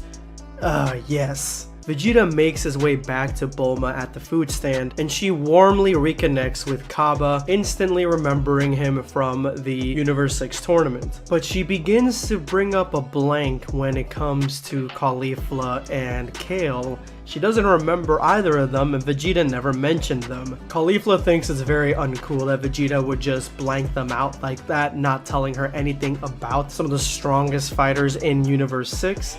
And Vegeta explains, I didn't want to bother my wife talking about such gross people as you. Always trying to prompt a rise from Caulifla, but instead of Caulifla fighting back like she did in the earlier chapter, she ends up just walking home, realizing the power of Vegeta and its connection to the king of planet Sadala. Bulma did not like the way that Vegeta talked to this girl, and this leads Kaba to just end up leaving as well. Something he's got to do, urgent business, and runs off after Caulifla. Only cowards on this planet. Kale thinks it's about time that she leave too, seeing as how her 2 friends also have left, but Bulma makes it clear that you're running away as well.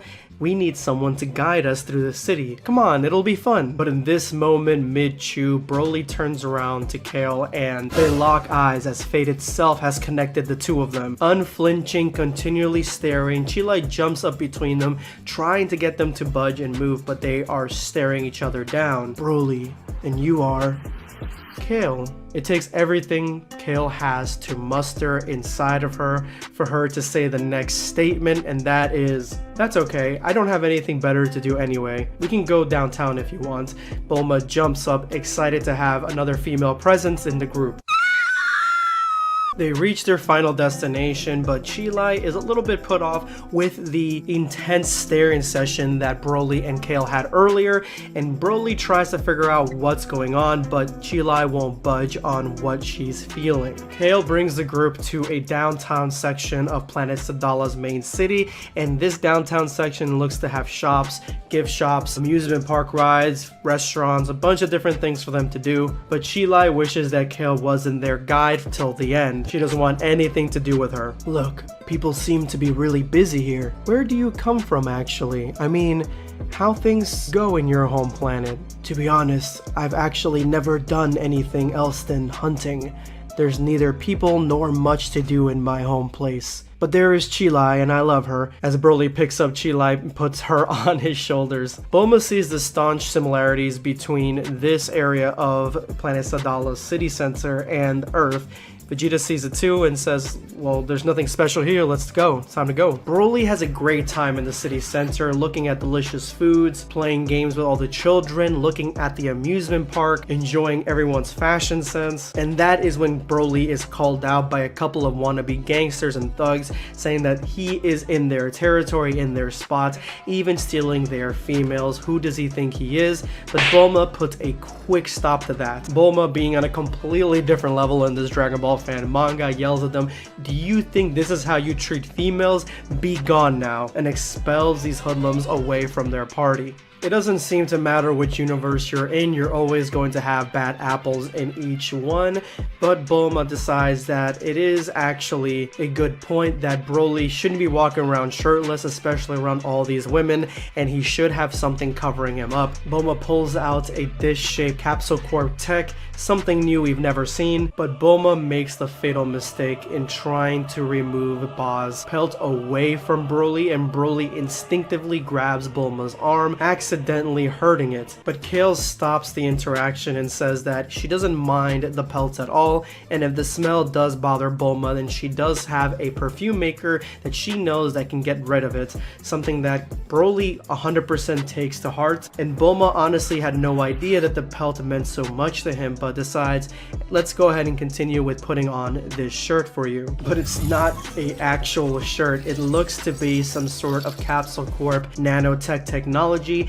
and it seems to be some sort of armor encompassing Broly's form, bringing him up to the next level, even though he seems to think it's really tight. But Chilai definitely thinks that it's an improvement, which Broly is 100% happy with. We cut to a brand new planet, Planet Crepe, where Whis is sitting there with Trunks and Goten, showing them Super Saiyan 3 Gotenks on his staff. Whis is getting the lowdown on what Trunks and Goten can do, and that is exactly what he's using his staff for, trying to see the history of their fighting prowess. And Goten and Trunks are really excited to relive this moment and begin to jump back into fusion, but Whis tells them, no, I strictly forbid you to use fusion for now. Great. I think I got it, but just in case, tell me the whole thing again, I wasn't listening. Allow me to explain you the following. The goal of the first part of this training is to reach the Gotenks maximum level for the both of you, otherwise a power close to your fullest potentials. There will be 3 steps. First one consists to become one with your inner selves. To put it easier, you will have to be able to unleash all your power in one blow, be it with physical contact or not. For this, you will have to face your weaknesses, your emotions, and your inner demons. Here is the first exercise. A plastic ball is in the center of the device, and a light that will appear either red or green is above. When at least one of the sides of the device will be hidden, the red light will appear. Furthermore, hitting both sides simultaneously will make the green light appear. Therefore, your goal is to activate both red and green light, and for your hits to be hard enough and of the same intensity so the ball in the center explodes from the pressure as well. To succeed, rigor, focus, and explosiveness will be needed, though according to me, the hardest part will still be the perfect synchronization needed for the ball to explode. Great. I think I got it, but just in case, tell me the whole thing again, I wasn't listening. So he's trying to get both Goten and Trunks to have equilibrium 110%. That way, this will make the Gotenks fusion a lot stronger. And with that, Goten and Trunks training is about to begin. Attention, the training will start. You are the 5th squad. Remembered it well. You already know the 3 admirals standing beside me. Admiral Ruba, the most powerful man on the planet. Admiral Lariok, experienced strategist and a bold warrior, the man who've won a battle without mobilizing any soldiers. Admiral Fennel, best of the best at the fight. She successfully dismantled 182 smuggling rings. If I were you, I wouldn't try to hide anything from her. You will make 4 mixed groups. Each group will go in front of the other, the admirals or myself. Have I been clear? Yes, sir. I haven't heard anything yet. Louder, have I been clear? Yes, sir! I feel like I'm gonna enjoy this job. Vegeta notices Caulifla not getting along with certain members of the planet Sadala Force and decides to place her in a specific group instead of letting her choose. What? I thought we would get to choose our own group. Don't argue as Vegeta rushes up, grabs her by the hair, and instinctively turns into Super Saiyan all at the same time at lightning speed, surprising even the Admirals, leading only one Admiral to voice his concern. Vegeta, it will be better if you don't use this form. How? Did I hear you right? Who allowed you to call me by my name? This leads the Planet Sadala squad, the army, to start having mixed thoughts and mixed feelings about Vegeta. Will he fight Ruba, the strongest warrior on Planet Sadala, or will he respect the prestige of one of its honorary warriors? You all be quiet. What are those whisperings for? Huh? Do you realize the lack of respect he is showing? That's not the point. Reacting like that isn't appropriate for a proper Saiyan soldier. Such behaviors are unworthy of us. Although, if this Vegeta has an issue with us, I guess we'll have to deal with two big issues in that case. Aside from the king, everyone is skeptical about your ability to lead us. The Admirals slowly but surely turning on the Prince of all Saiyans. It's treason, then.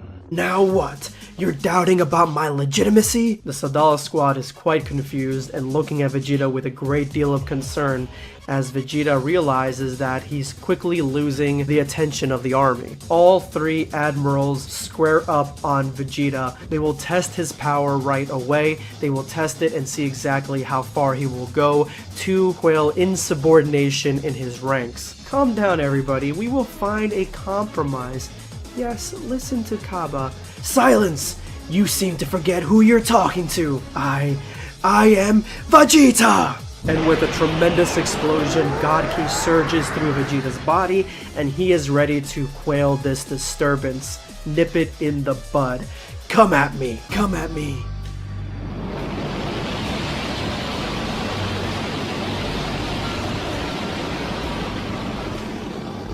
Leave if you want to, you cowards, but I won't be able to look you in the eye. So don't come crying the day the enemy knocks on your door to kill your people. Now you're facing us.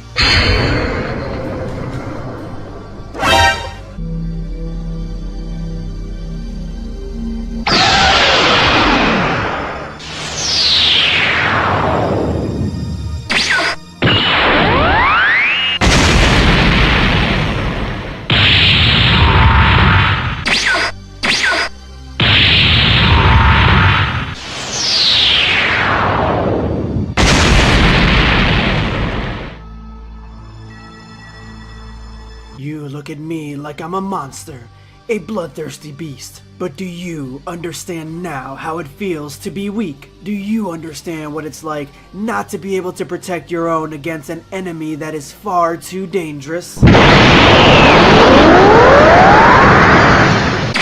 Come on, guys, transform! Repugnant. The only thing you can count on in these days are robots. You are all more disappointing than each other. All that drama. Let us settle our accounts. It's better for every— Silence! Settle your accounts, I do not care. But never use this demonic form on my planet. If I catch you again, I will banish you. Come, Bulma.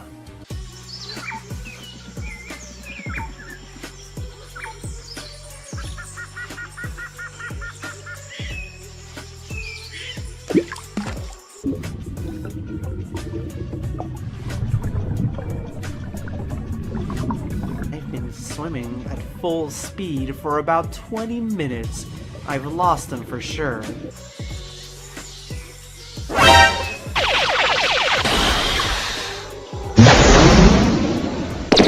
You're welcome.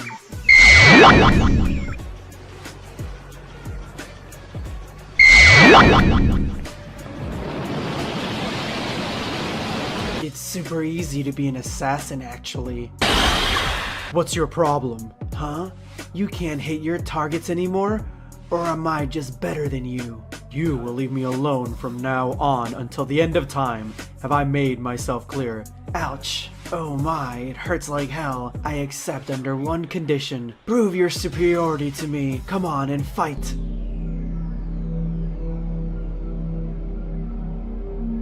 Grand Priest, I have tried every single thing to cover you, but the kings will find out sooner or later. It is not a big deal. Do not put yourself in more danger. Right.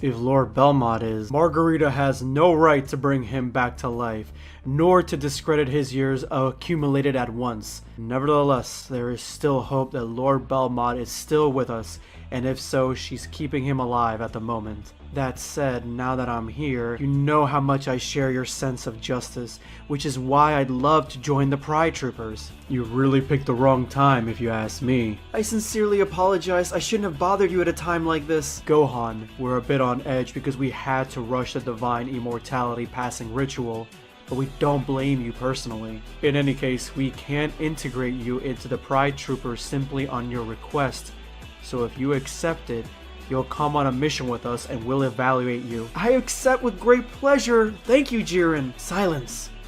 I can hear his breath. Lord Belmont is alive. Damn, robot. It's going to take a few more tweaks, obviously. Anyway, here's to us, 17. You're that guy from Universe 3.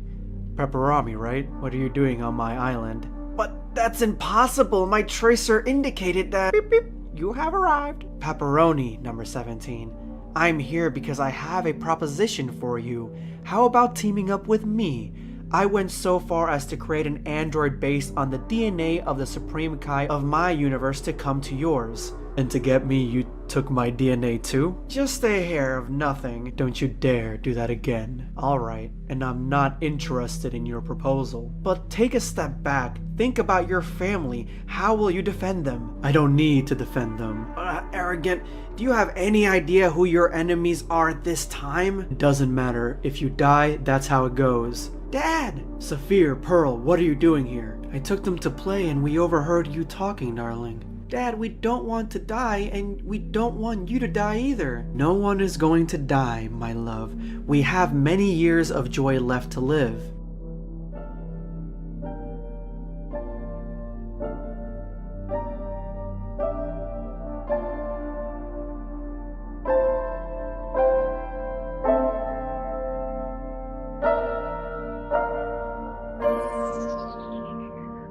Well, what's the plan?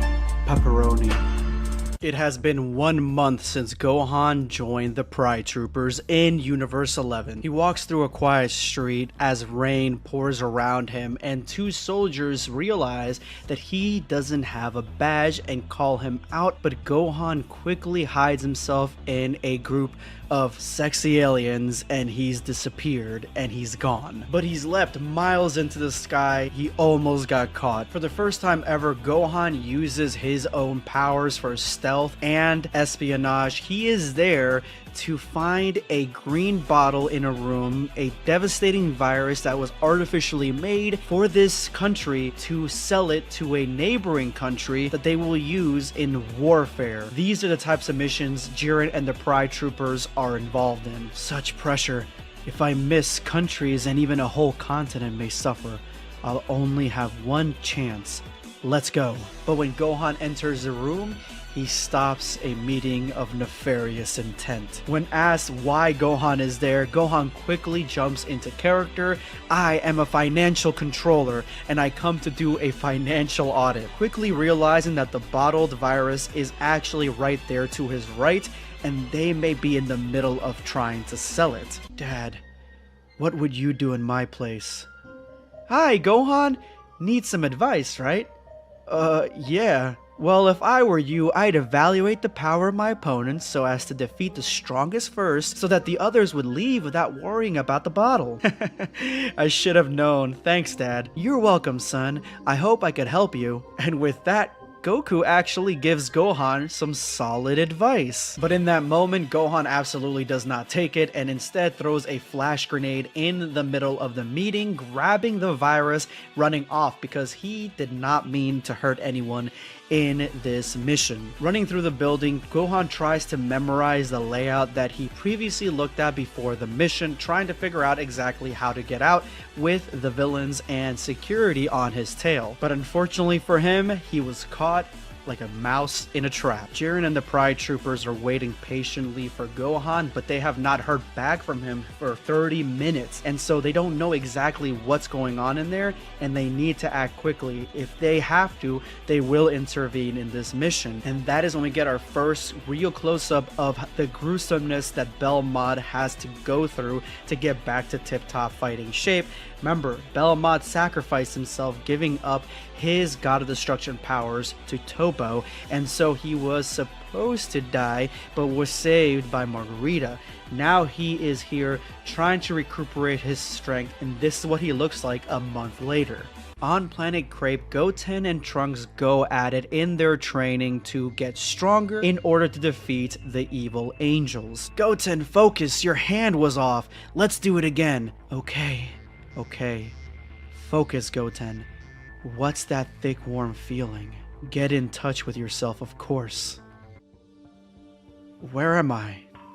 What's that, a door? What's behind it? He told us to face our demons. Is there a connection? I feel a pressure. Goten, 3, 2... Goten, 3, 2, 1. Wait, Trunks! I saw a door there in my head. What are you talking about? Are you kidding me? Don't know. And Whis doesn't enlighten us further. I see. Back on planet Earth, Pan finally is ready to train with Piccolo, similar to the DBS superhero movie. But remember, Piccolo is in the middle of training with the Universe 6 Namekians, and they have a brand new ability to teach him and show him exactly how far they've come in the past 2 years. And Piccolo easily mimics and learns this new ability faster than expected. He is ascending beyond what his normal limits imply. He is learning straight from these Namekians from Universe 6 how to go even further beyond the normal Namekian form, and Piccolo is grateful. This artwork is fantastic and it shows exactly which level they are ascending to and how it looks like when they go even further beyond. We rewind the clock a month earlier where Frost had challenged Hit to one-on-one battle. That way Hit actually teaches him how to use assassination techniques. The only way that Hit would do it is if Frost could defeat him in this fight. But after showing him just one of his abilities, one of his techniques,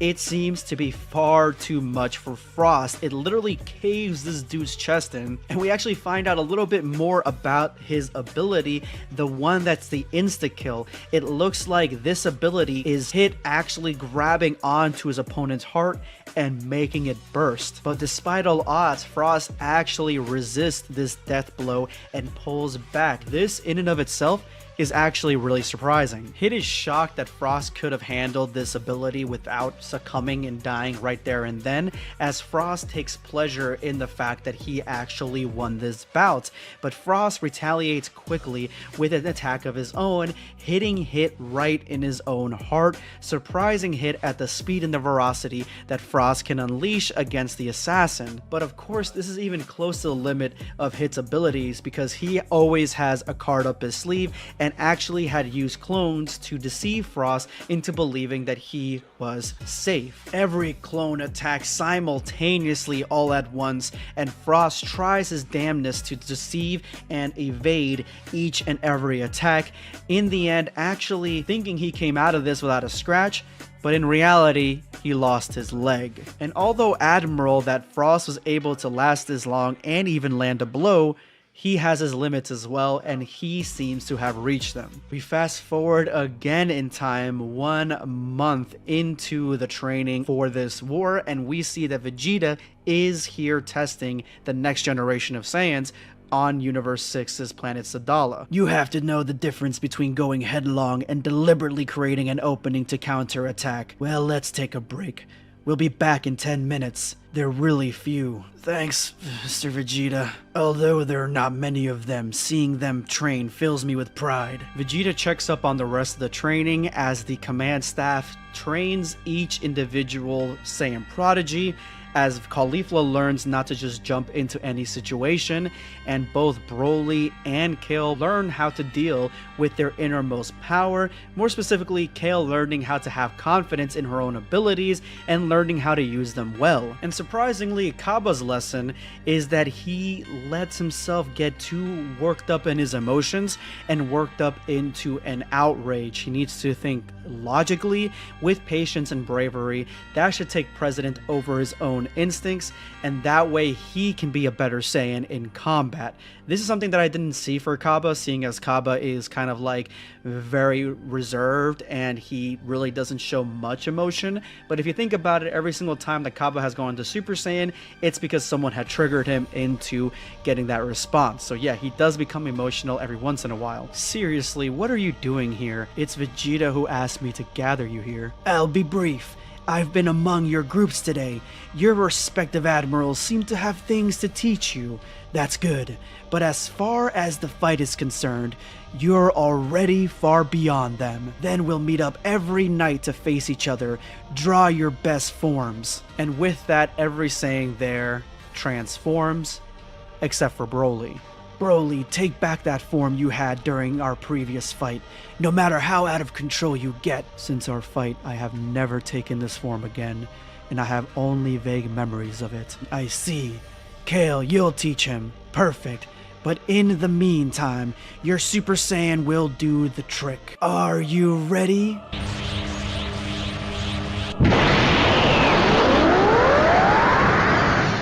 Morning comes and all three Universe 6 Saiyans are down for the count. The only two standing are Vegeta and Broly. Caulifla realizes the extent of Broly's power, and so does Vegeta, surprisingly. He states that Broly actually has reached a level that he could never have imagined. This is something far beyond the level that they had in the fight with Broly on planet Earth so long ago. Kale also surprised him, and he knows that he's going to have a great teacher for Broly in her. Everyone gets a little bit of love except for Caulifla, and even Caulifla states that it would rip your tongue out to show pride in me, apparently, even though Caulifla actually didn't do too bad that night. Honestly, love Caulifla's design in Kakumei. It's so, I don't know, skater boyish, you know, like Avril Lavigne or 2000s punk skaters. I love that design, man. Vegeta returns back to the training grounds to find that every Saiyan there had stayed overnight, similar to what Vegeta had done with his students. They stayed there, they did not want to go home, they wanted to reach the next level. Surprisingly, the students that he had the day before had reached out to more Saiyans on the planet, and now they have an entire army that they can train for this task. The Saiyans that have shown up that day, they're not normal Saiyans like the rest of them on Universe 6. These are Saiyans that are intrigued by Vegeta training in the old ways, the old Saiyan pride ways, and Vegeta realizes this and tells them, warns them even, that this training, it may certainly be your end. It may lead to your doom, and they have no other choice, no other options. They are willing to die for the fight that is to come.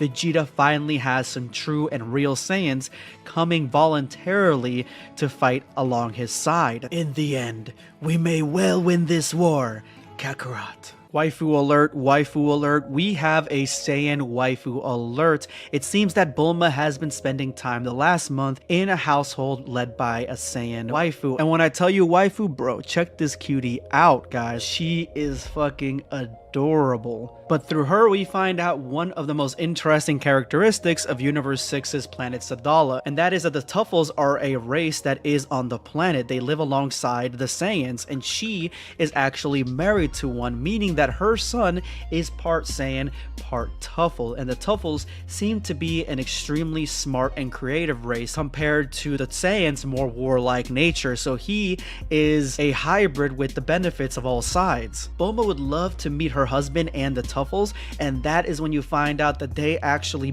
built the technology, the expansive technology on the planet, and she is more than happy to bring her to them later on. And you get to see this awesome panel of the technology building that the Tuffles work out of. This is the highest technology in all of Universe 6. Yamcha, Krillin, and Tien have gone to planet Calumet to face off against the trio the Dangers and train with them, seeing as how they were some of the best warriors in the Tournament of Power. Honestly, the best designed warriors in the Tournament of Power, in my opinion. But they don't know anything about a war, and that is because the atmosphere outside the planet is so dense.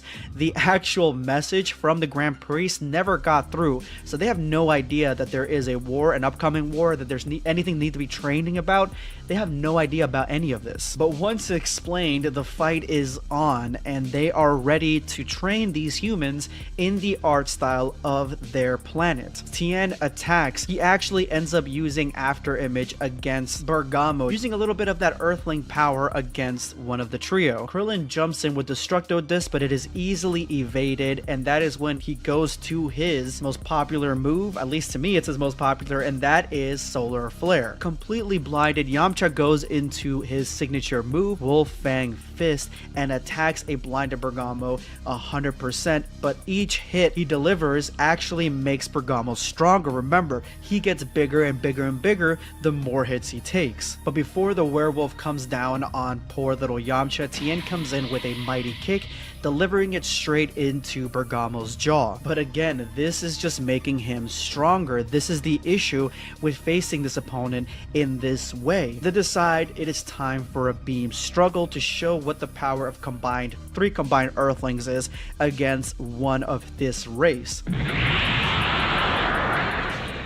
The rest of the trio realize the power of these three Earthlings, that they are extremely promising because their unique and combined attacks are overwhelmingly positive, but individually their power is lacking. That's similar to what the trio the Dangers are. That's why they were sent there to train with them, because the trio the Dangers can show them the way. But just like the Saiyan fight, we cut straight to the ending of this, and the Earthlings actually got defeated because Bergamo had to go serious, and he actually almost forgot why he was here. He ended up ending their careers before they began, but the training has just begun, and that is the reason that they're there. In the same universe, God of Destruction Sidra and Supreme Kai Ro, they scheme, and this scheme is actually found out by their angel attendant Mojito. Now, they don't explain to Mojito what this scheming possibly is, and Mojito says that he has his eye on them, but it is quite clear, given the environment, that more than likely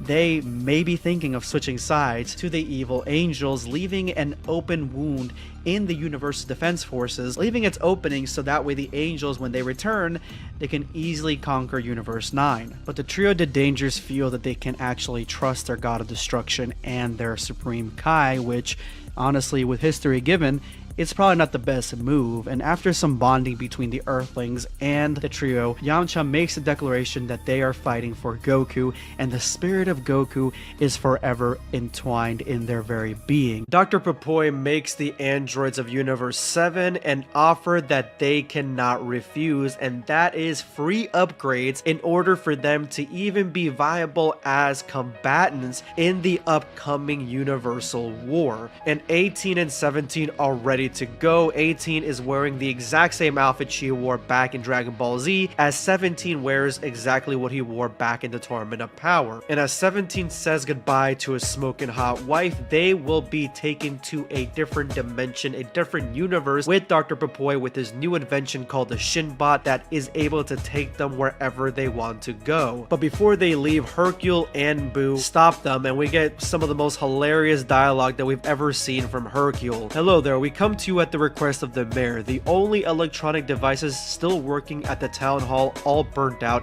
After indicating the position of Krillin's house for a brief second, the presence of an unknown device. Has the war started, or is it a false alarm? This entire dialogue text basically shows that Shinbot burned out all electronic devices in the area, but I find it hilarious that it's coming from Hercule. Like, I can't imagine Hercule's voice reading all this dialogue, so it seems a little bit far-fetched to me. But after Hercule introduces himself as the strongest person on the planet, he gets completely sidetracked and loses sight of the mission after he gets a glimpse at Crystal, the supermodel star that is standing right before him, who is 17's wife. And Hercule is about to risk it all trying to mac on 17's waifu. But as this is going on in the background, Boo becomes curious as to what the hell Shinbot actually is. Is it a toaster? Is it an air fryer? Is there food inside? What is this thing? Well, there's only one way to find out, and Boo eats the entire Shinbot. This inadvertently turns on the teleportation, and 18, in a really badass scene with great artwork, decides to try to stop him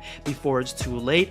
But unfortunately, Boo has been teleported somewhere unknown to a different dimension. But because there was no coordinates for Shinbot to take Boo into any other universe, there's nowhere else for him to go. Shinbot takes Boo to a different dimension in this same universe, and that is the Demon Realm. We are almost there. 400,000 souls are within our grasp. We are about to complete the 400k mortal plan. If you love Dragon Ball, whether it be fan-made or official release, subscribe to the channel, turn on notifications, and get us over the threshold, guys. Once we reach 400k, I have a special surprise for each and every one of you. Universe 11, we cut back to Gohan's main mission to take the package away from the villain's hands, and because he's being stopped by guards and henchmen, he has no other choice than to actually beat their ass. After the commotion, the Pride Troopers come in and try to save Gohan, fearing the worst because remember, this is his first undercover mission, but Gohan obviously is fine. The police are there, the army's there, and they're all going to arrest the evildoers. And Dispo even asks Gohan, why did you just walk through the building and walk out the front door when you could have just flown out the window you came in from? And Gohan really doesn't have a solid answer for that. But after that, it is time to celebrate, and the general takes an immediate liking to Gohan, asking him all sorts of questions about his family. To everyone's surprise, Gohan explains that he has a daughter and a wife waiting for him back at home, and Dispo actually has a litter of his own. But then we get to the most badass scene in this chapter. Cross paths with death, but the current between us wasn't very strong, so I decided to come back. Trunks and Goten's training has reached a standstill. They really haven't gotten any further in synchronizing themselves with Whis' help. But being the sons of Saiyans like Goku and Vegeta means they cannot give up, and they continue to meditate and try to find some balance in between themselves. They enter their deep subconscious, where they originally saw this door in the last chapter. But now it's not just Goten who sees this door, Trunks sees this door as well. And in the reflection of the door, they see Gotenks. They both realize that they see Gotenks in the reflection of the door, but they cannot see each other. Only for a split moment in the door can they see each other. So they come up with a plan to synchronize their movements, that way they can become complete balance. And this opens the door which leads us to Gotenks. They both see him and meet him as an actual person. Whis had told them once they opened the door they would be face to face with their demons, but it looks like their demons is Gotenks. The training has finally paid off because now they know that they need to be in complete sync even without being Gotenks, so they need to do this when they are both separate entities. And with that said, they press the button to Whis' machine at the exact same time with the exact same energy and the exact same method, and that brings full synchronization, and Whis has finally had them complete the first part of their training. As one level of training ends, another begins, and Whis knows now that Beerus is heading back to his home planet. And much to the Oracle Fish's protest on coming along or not being left behind, Beerus will go home because, in his own words, with the war approaching, the only company I need is that of the perpetuity of silence, so I'll go alone. That's my last word. Beerus dons the sickest outfit that we've seen Beerus ever have in any Dragon Ball fan manga or animation. This is complete fan-made fan art type of outfit, and I 100% love it. I miss that feeling. So you came too? Yeah, I've been waiting for you for a month, you idiot. I haven't been here in over 1,000 years, father. How would he have acted in our situation? This whole thing gives me a headache. It's sure that he'd do much better than you. Speak for yourself, asshole. You are entering the second stage of your training. You must now unlock your godly potential. It is a necessary step to reach stage 3 of your preparation, godly key. Good luck. I welcome you two to the planet Lestia. Here are 2 spheres of God Ki. My only advice, assimilate them. What? That's all? Are you kidding us? No, that's right. Assimilate them, after which this step will be closed. It's too slow. Here we go. Bearable. Oh, perhaps I should have warned you. Apart from your fathers, no mortal has survived these spheres for several million years.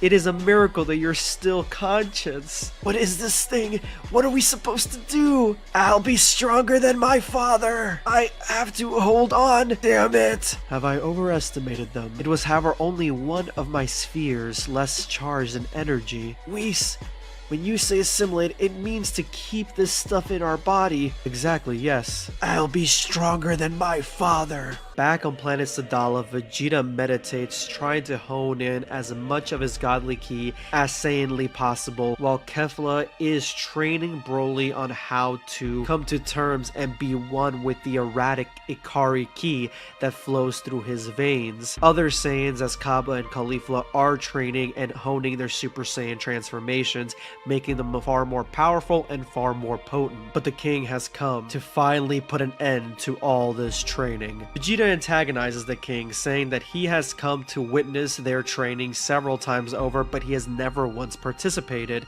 and that is when the king demands them to leave. They must leave the planet at dawn. He has had enough of the Saiyans. Vegeta resists, but the king sets his guards on Vegeta, who easily throws them away. But as Vegeta instinctively goes to strike the king, he stops himself in mid-punch, realizing he cannot harm the monarch of this planet. But with one mighty blow, the king has no problems dealing Vegeta a severe and mighty blindside. The king deems these people traitors to the Saiyans. Any Saiyan that uses the Super Saiyan transformation needs to leave the planet at once, and this is where the battle begins. Vegeta is thrilled at the prospect of fighting the pacifist king, or so he says, and is actually surprised as to how powerful this normal king, who only seems to have base form, actually is. The king actually ends up catching Vegeta completely off guard with a tremendous ki blast, one that completely destroys the surrounding area, and Vegeta is on the back foot. Vegeta strikes at the king back and forth, and even condemns him for not joining the Tournament of Power to save his own universe, calling him a coward as Vegeta continues to attack and barrage the king, trying to get him off his guard. No matter what strike, what blow Vegeta deals the king barely moves an inch. He is like a boulder that is able to catch Vegeta off guard again and again by using unpredictable fighting tactics. This is not the king's first rodeo. But even when Vegeta deals a vicious and to anybody else deadly blow, the king brushes it off and flings Vegeta back to the ground. Vegeta is not welcome on the planet anymore. The king wants him gone. The king uses a deadly barrage of ki, one that Vegeta has been planning for the entire trip. First time in any combat, Ultra Instinct Omen, only for a split second. And with the complete and utter evasion that Ultra Instinct affords him, he is able to dodge every single ki blast and march right up to the king's face, mid-transforming into Super Saiyan. The king collapses after seeing the Super Saiyan transformation. This is something that he was not ready to confront, not in front of all his subjects, but the subjects are now wondering whether Vegeta is the king or the king of Sadala remains as the ruling monarch. The king explains that in the midst of the battle with the previous king, he transformed into a Super Saiyan for a moment, but because he transformed into a Super Saiyan, he could not control any of his abilities, could not control any of his rage, and so he ended up destroying many different countless lives in direct or indirect combat.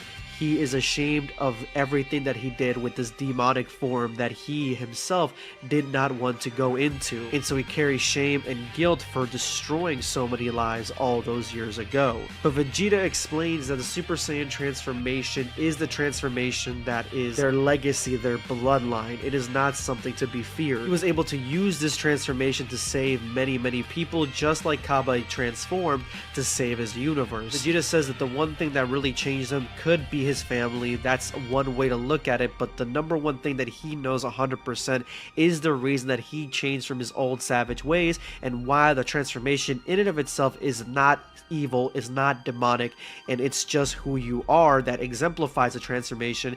The person that changed him was his rival, who became his best friend. And so with the spirit of Kakarot, he reaches out to the king and asks for a truce.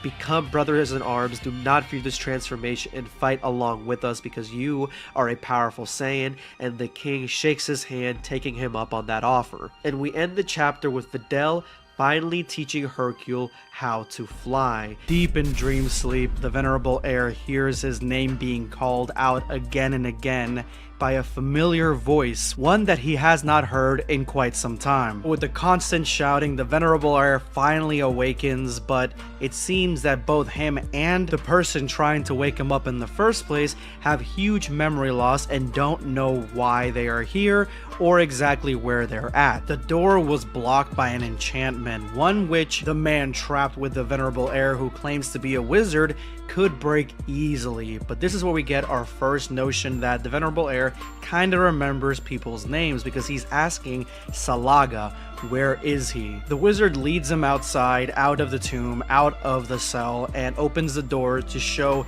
a blinding light, and they find themselves in Universe 14 on planet Bread. But once they're out, immediately afterwards, the man that the Venerable Heir was looking for, called Salaga, arrives in a battered condition. Salaga explains that he actually woke up well before either of them two did, and they would not wake up for him, so he decided to leave the tomb. But once out on the planet, he was attacked by banshee-looking creatures that stole his vitality, that took away his ki and energy, and he needed to adapt quickly or else he would be overcome and killed, and he used his new abilities to finally be able to defeat them. But after surviving the harshness of this world for an unknown amount of time, he is glad that the Venerable Heir and his wizard both are alive, both are awake, and now he has successfully completed his mission to protect the Venerable Heir at all costs. But Salaga found something out being out in the world for so long, something that he even to himself shudders to think about, but the bewitchments that locked them all inside that tomb, that made them forget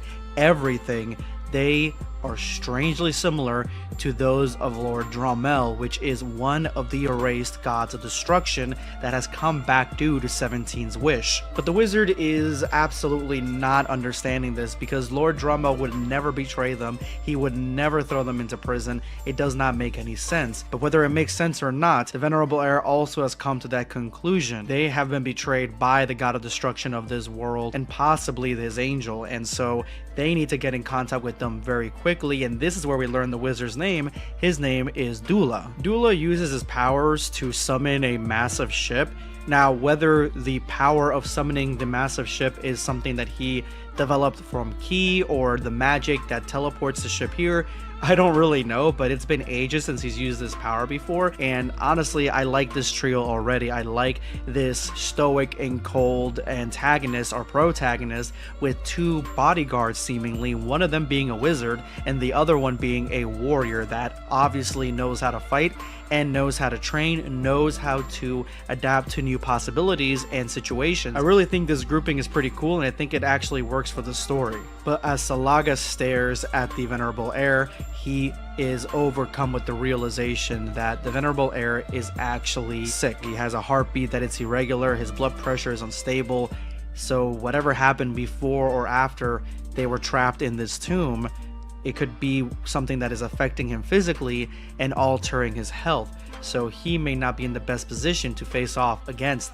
a god of destruction that has betrayed him. But he reassures himself and reassures the Venerable Heir by saying that whatever comes next, whatever happens, he knows the Venerable Heir will make the right decision for everyone. This video is brought to you by Soulless Legions, breaking the limits of strategy games by hosting thousands of ability combinations. Soulless Legion is a free-to-play online PvP tug-of-war combination strategy game that allows players a lifetime of customization and strategic inquiry. You choose from 2 factions with a wide variety of unique abilities to build an unstoppable force to outwit and overpower your enemy. With an unlimited array of strategic possibilities, you can build your deck the way that you want, choosing among 90 abilities available, with much more coming down the line. There's rank play, casual multiplayer modes, or have the single player adventure experience that you deserve. Use my link in the description below and check out Soulless Legion for free. And that is when we go back to Universe 7 Earth and we find a Pan who is training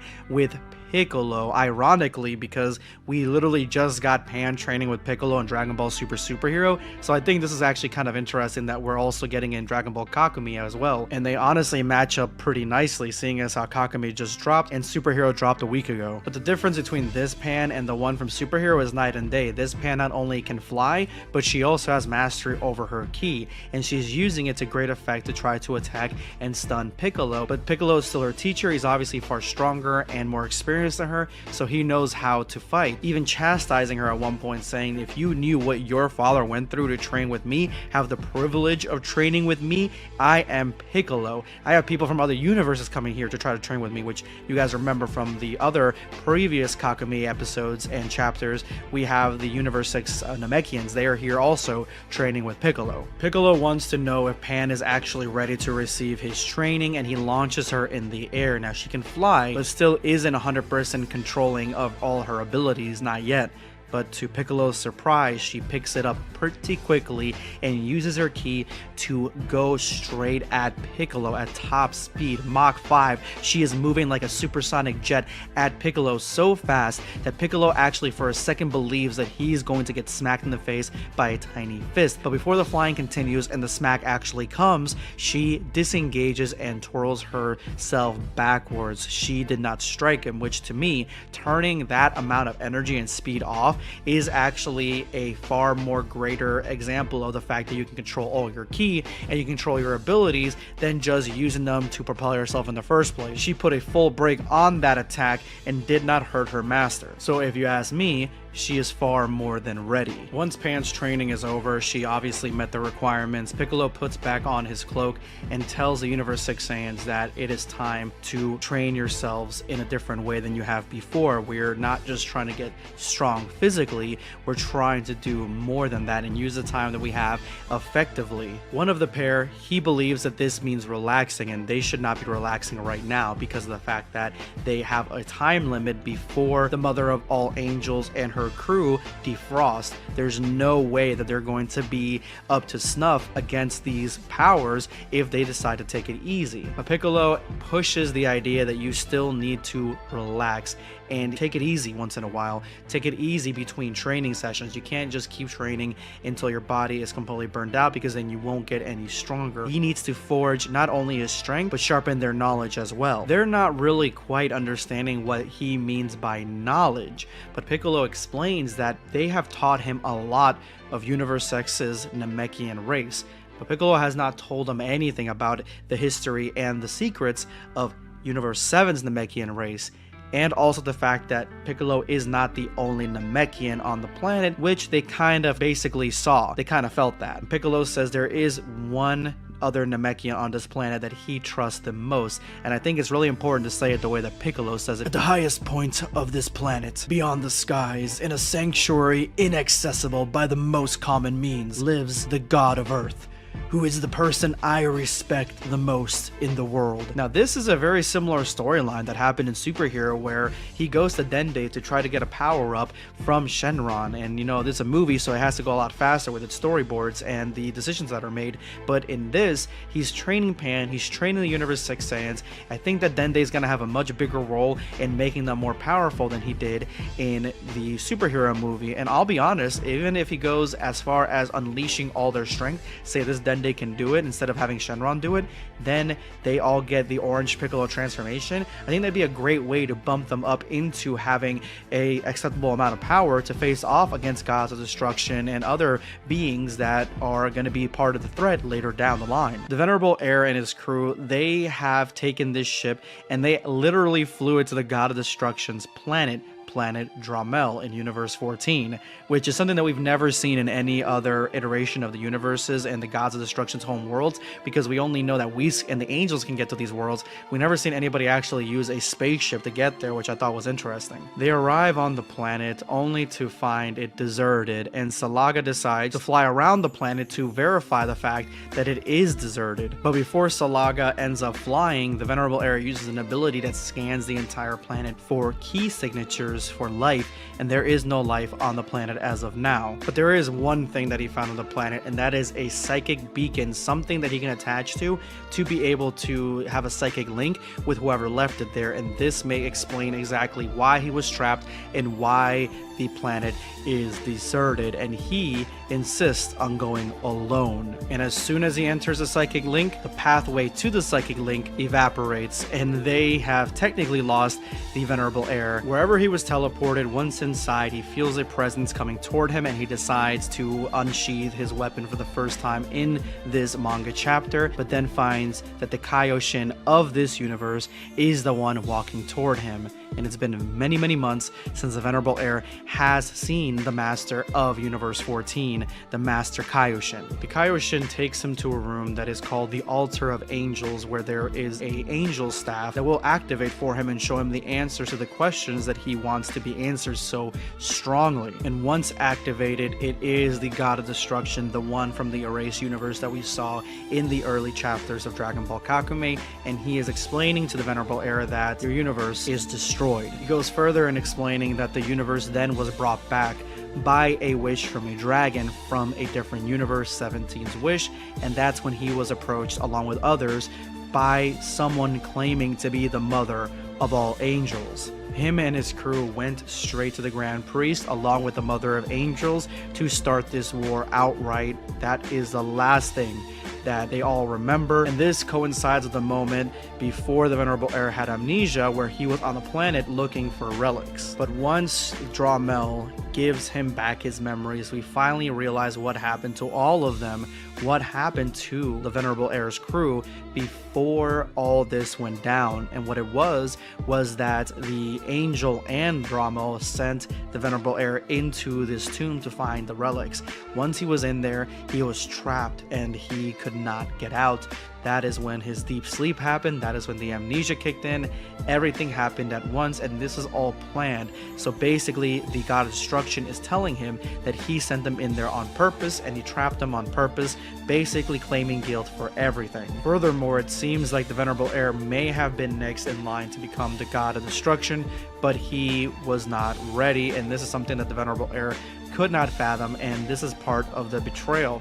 It was this betrayal that trapped him behind this gate. Because the Grand Priest stopped the Mother of all Angels and the rest of the Gods of Destruction, his angel sent the staff back to the Altar of Angels for the Venerable Heir to discover. That's why he got all his memories back, and now he knows everything that's going on. So even though Lord Dramel ended up betraying this guy, he is the last chance that the rogue angels and gods of destruction have to really fulfill their plan, because he is the next in line to become God of Destruction. And once he takes this appointment, he is the God of Destruction for Universe 14 that has been returned. Now with a brand new God of Destruction, we have the ending of this chapter.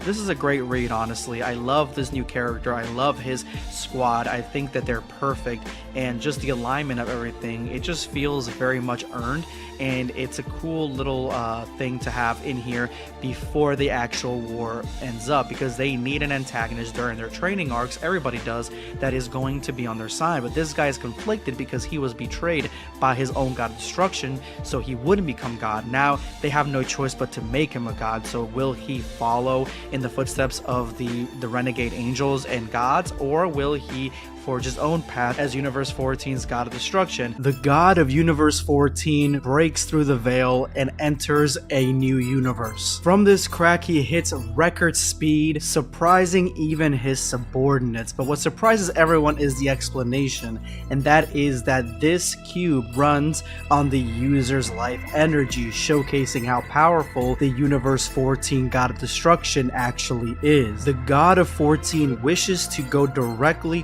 to the Grand Priest to get his answers, to talk to him. But in order to do that, he must go through a sequence. He cannot just go directly to the palace, he has to go through several other universes, explaining that the universes themselves as we know them, there aren't a twin universe concept.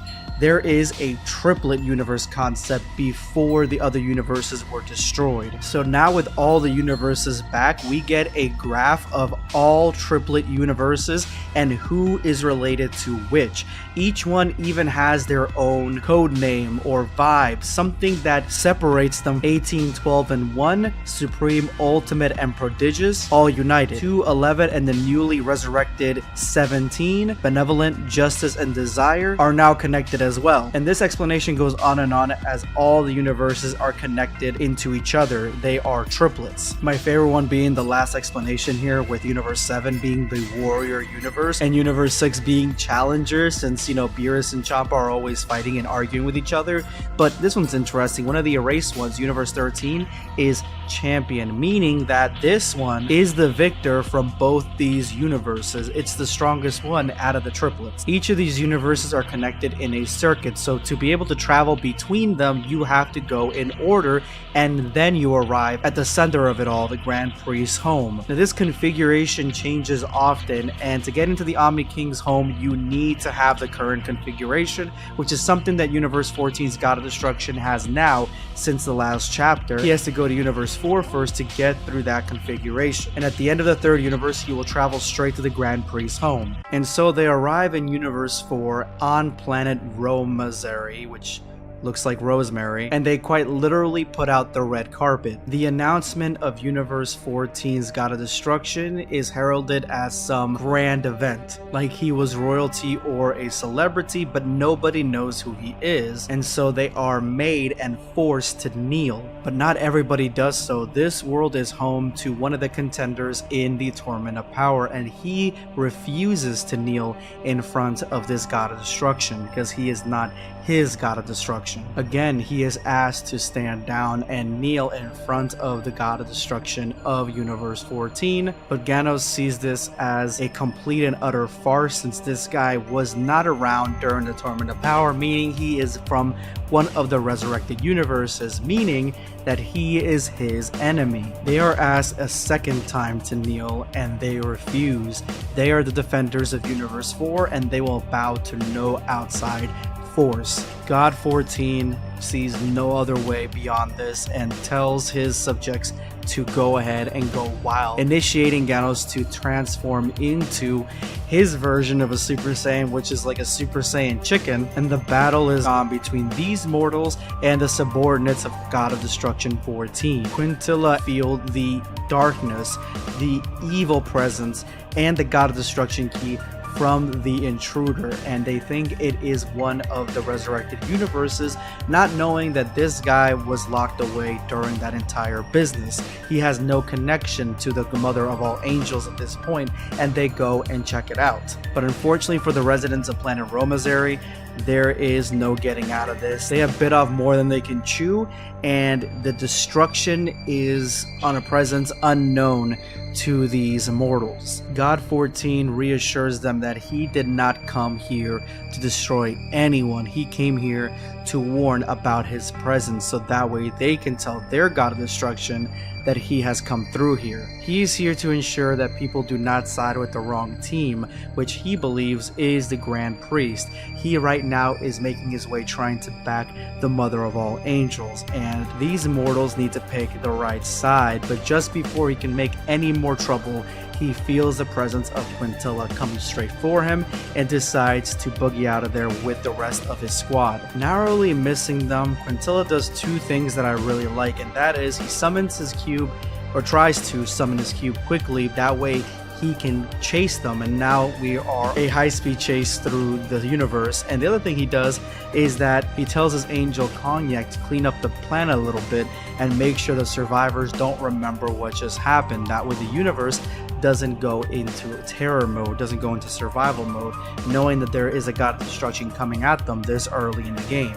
Both of these things are pretty cool to me because it shows that the gods of destruction are actually actively trying to prevent something or actually do something, which is something that we don't see in Dragon Ball Super too often. But before Quintilla can chase them down, they actually arrive in Universe 10. So I don't know if Quintilla is going to chase them into a separate universe, but this arc with this outside god of destruction is really interesting. But in Universe 11, this is where the real action is happening. Gohan stands there in the middle of the destruction, smoke swirling around him, and he has called the Pride Troopers and Jiren himself to this planet. Evil has scourged across the galaxy, especially in Universe 11, especially since now people think that their lives are going to be ended by some evil gods of destruction.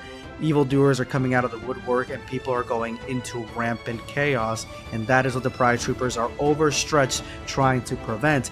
Gohan was sent to a world to try to fix it, to try to stop the evildoers that were on that planet, and he had been there for 3 days before he actually called out to the rest of the Pride Troopers, and he asked for them to come and mobilize there, but specifically for Jiren to follow, Jiren to meet him there in this planet. This is where we find out that not only is Jiren happy that he is one of the Pride Troopers, that Gohan has come so far and joined the team, but we also find out that Gohan actually doesn't kill any of the evildoers that come across his path. He actually just stops them. He basically, I would assume, knocks them out, puts them in jail, locks them up somehow, but basically captures them for the Pride Troopers to do what they do with them. And this is something that even has him going against some orders where he's supposed to destroy some of these evildoers and he does not. Gohan has been on the team for 5 months now. That's 5 months of fighting, 5 months of training, 5 months of being part of a squad, and this is what we get. We get a Gohan that is on a mission. He is ready to hit the next level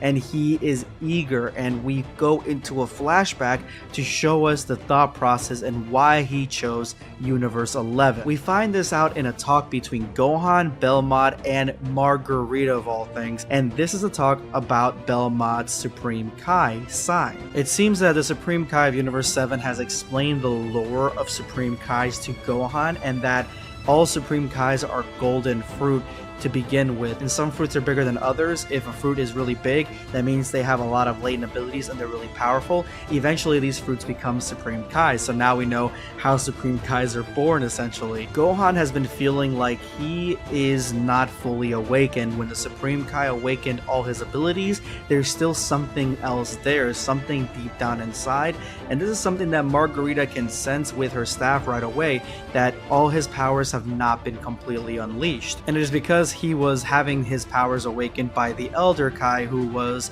less than adequate at this job. Even Margarita thinks so. Gohan's entire intention here to go to Universe 11 was to train his skills and his body with the Pride Troopers, but on top of that, ask wholeheartedly and with spirit if Sai could basically unleash the rest of his latent abilities, and that way he can have the power needed to face off against these angels and gods of destruction. Are we going to see Beast Gohan here? I don't know. This is really getting me excited for the future of Dragon Ball Kakumei. But before Gohan does this, he needs one thing to be clear, one thing to be answered before he gets these powers basically unleashed within him from an outside force. And that is why he's called Jiren here, because he himself wants to face off against the one opponent that his father really couldn't defeat on his own, and that gave him so much trouble, and that is Jiren. If he can face off against Jiren with what he's got so far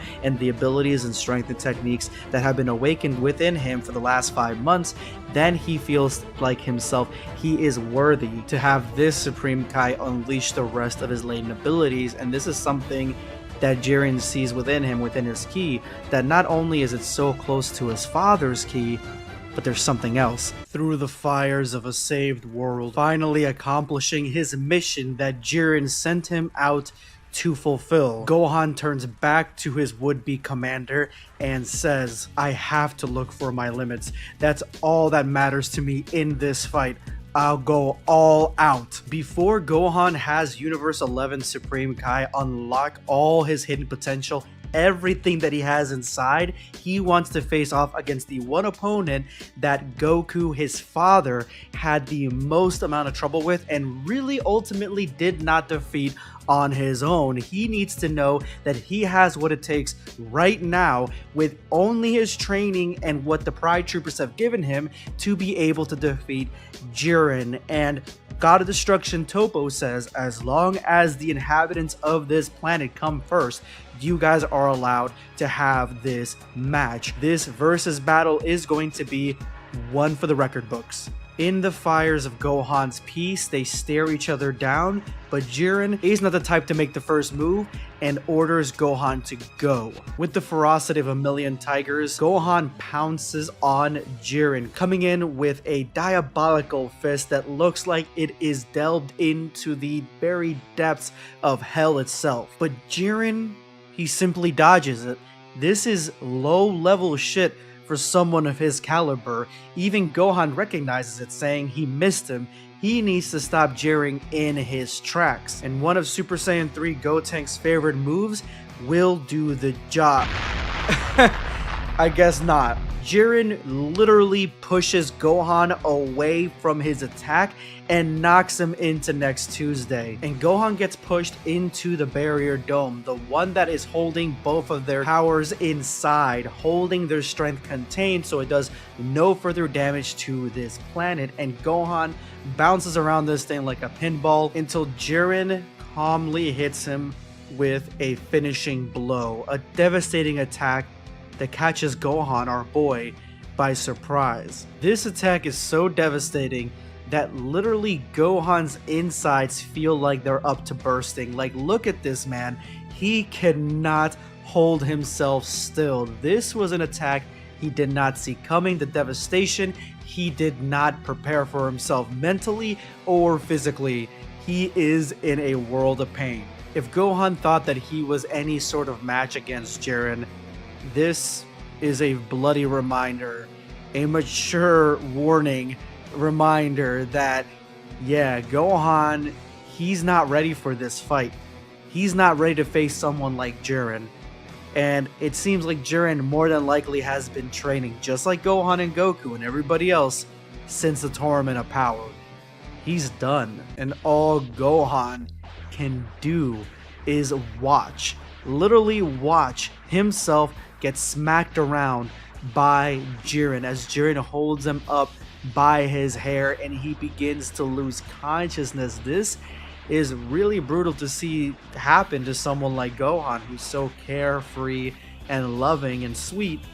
Yeah, Jiren don't give two rats asses about that. That's why he is number one. But Jiren has had enough of this. He needs to go back to big boy things. He needs to go back to top G conduct and controlling the devastation that's going on in Universe 11 with all these villains. He can't be playing around with Gohan all day long. Look at him. He's done for. He's throwing away Gohan like a piece of trash. Gohan ain't nothing and he needs to know his place. He comes back to Jiren. He needs to come back with that Supreme Kai boost up because right now he ain't nothing. Oh, what's this? Gohan is not out of the match yet. And even Toppo, he says Gohan have resources, but I believe that means reserves, meaning that Gohan still has a little bit of fight in him. Okay, I see you, Gohan.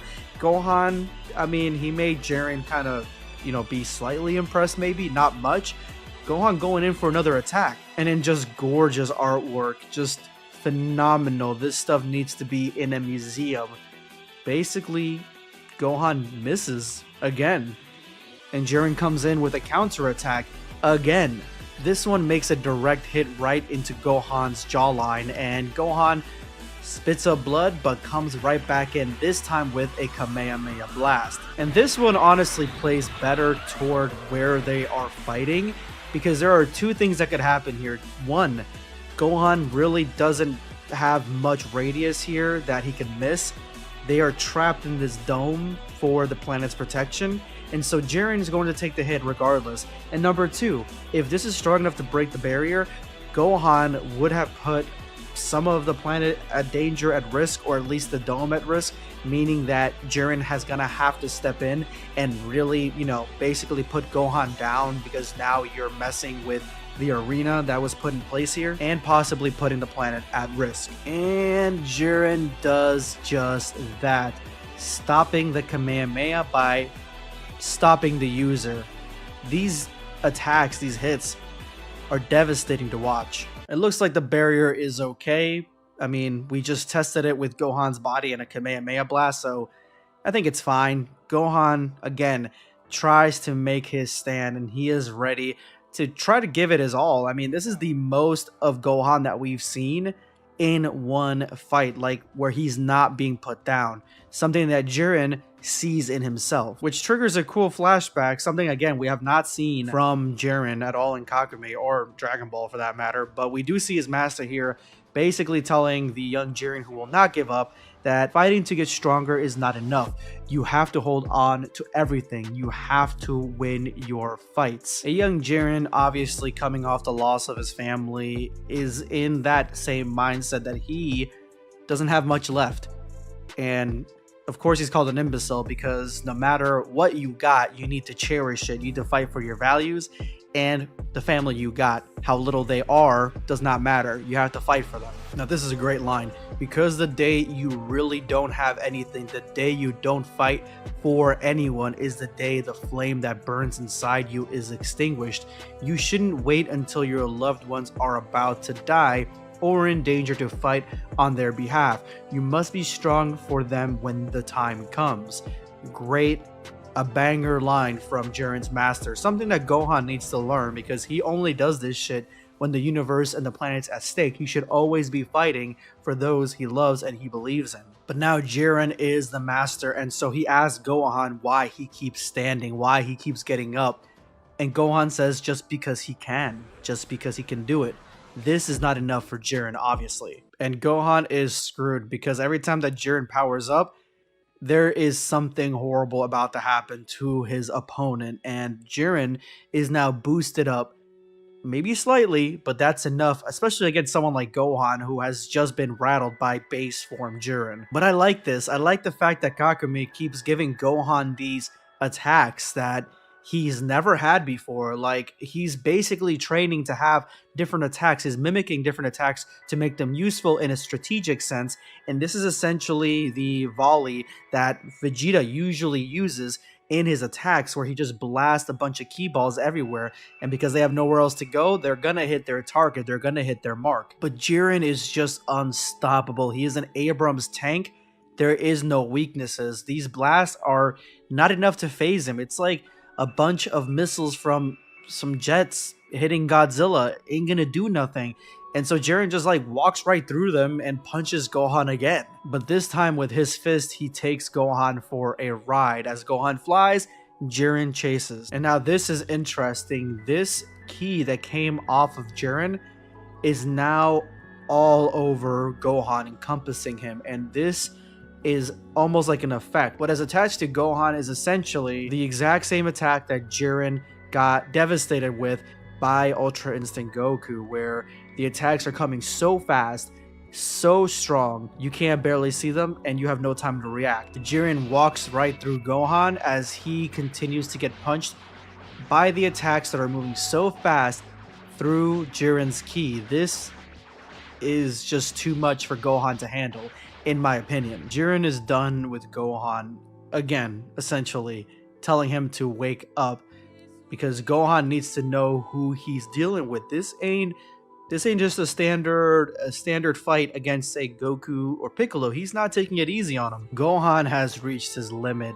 with Jiren telling him that the day that the God of Destructions, they come to approach him to destroy everything he holds dear, you think that what Gohan says, his speeches, his talking, is going to stop them?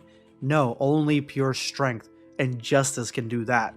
Which is something that Gohan, again, he's trying to get to that point. He's trying to get as strong as Jiren. Jiren has had to focus and discipline for many, many years. So Jiren is in a huge advantageous position here over Gohan. He is the strongest. He is the most powerful because he has basically put himself in that position deliberately to become the #1 hero. But just then, we have some unnamed fodder villains. At least that's what it looks like. They may have survived what Gohan has deemed to be clearing up the planet, and now they're heading straight for the Pride Troopers, trying to instigate some sort of fight. Gohan is surprised to see them there. Gohan wants to help, but Jiren's like, nah, man, this is my team. They can handle themselves. I can feel it. You can feel it. You don't need to jump in. Basically, the story here is that Jiren is telling Gohan that he needs to trust his teammates. He needs to trust the Pride Troopers. They can do what needs to be done. Because right now, Gohan needs to be doing what needs to be done. And so he asks him again, why does he keep getting up? And Gohan thinks of everyone, going all the way from his father, trapped, to Android 16, who isn't there anymore. You have all the Z fighters, his mother, his daughter, his wife.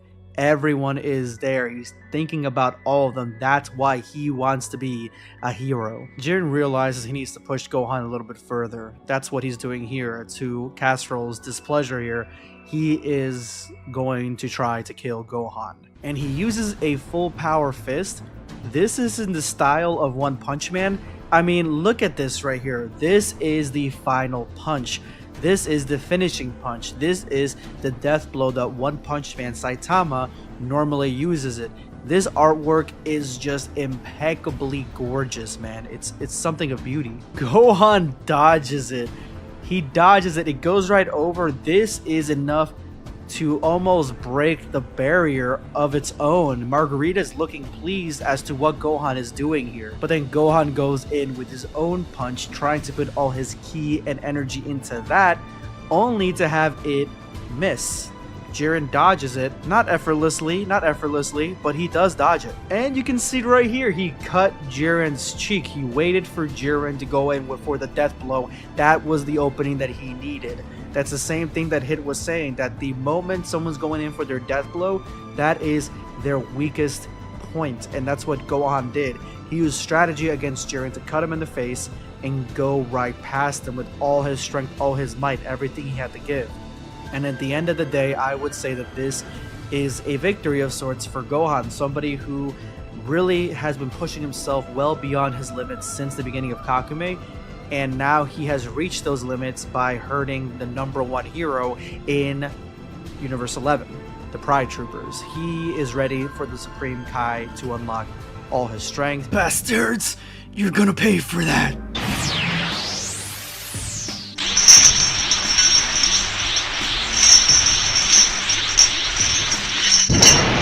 After the fallen God of Destruction defeats the only defender in Universe 10, he orders his minion to remove this ridiculous illusion that they tried to trap him and his squad in. But after the illusion is lost, it looks like there is another trickster, another defender here trying to stop the God of Destruction from reaching the Angelic Palace and use their abilities of illusion to trap the squad inside this ship, ultimately failing in this task. After being trapped in this illusion for who knows how long, they realize that the other universes are prepared for something. Maybe not them, maybe the other fallen gods of destructions and their angels, but they are prepared for something, so they should be going into the subsequent universes with their guard up. Even the Venerable Heir says that they have been missing from the cosmos for a millennia, so Universe 6 may not be the same place it was back then.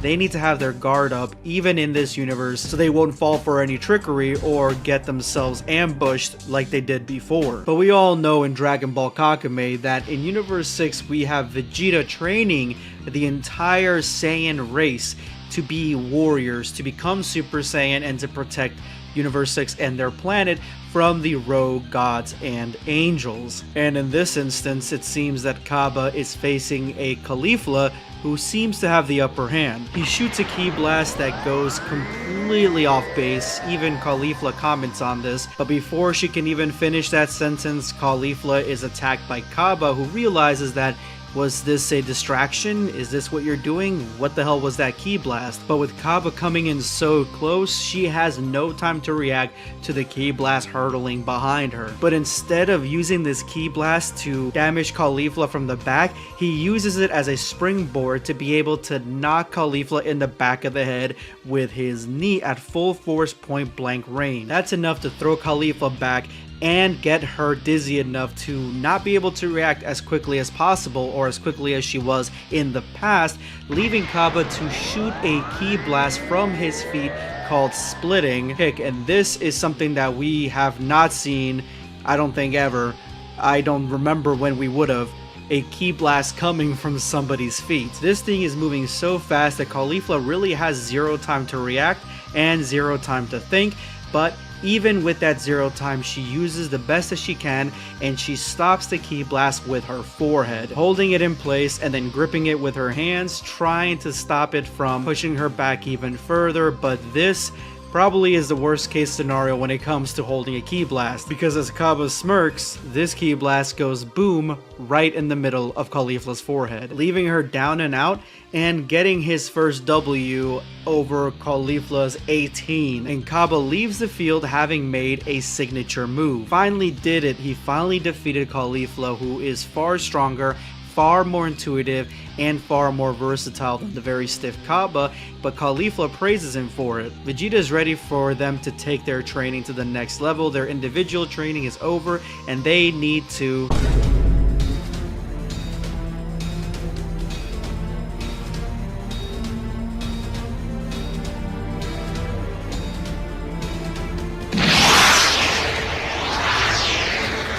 Vegeta knows what time it is. The monstrous ki that's coming toward their planet is of god of destruction nature, something that unfortunately him and his team are really not 100% ready for right now. This is very early on, so he needs to pull out all the stops. He's at a disadvantage because he's been seen by the mysterious force. Even the fallen god is kind of perplexed as to what Vegeta's doing here, who this character is, who this being is, and decides he needs to take a closer look and go to the other side of the planet.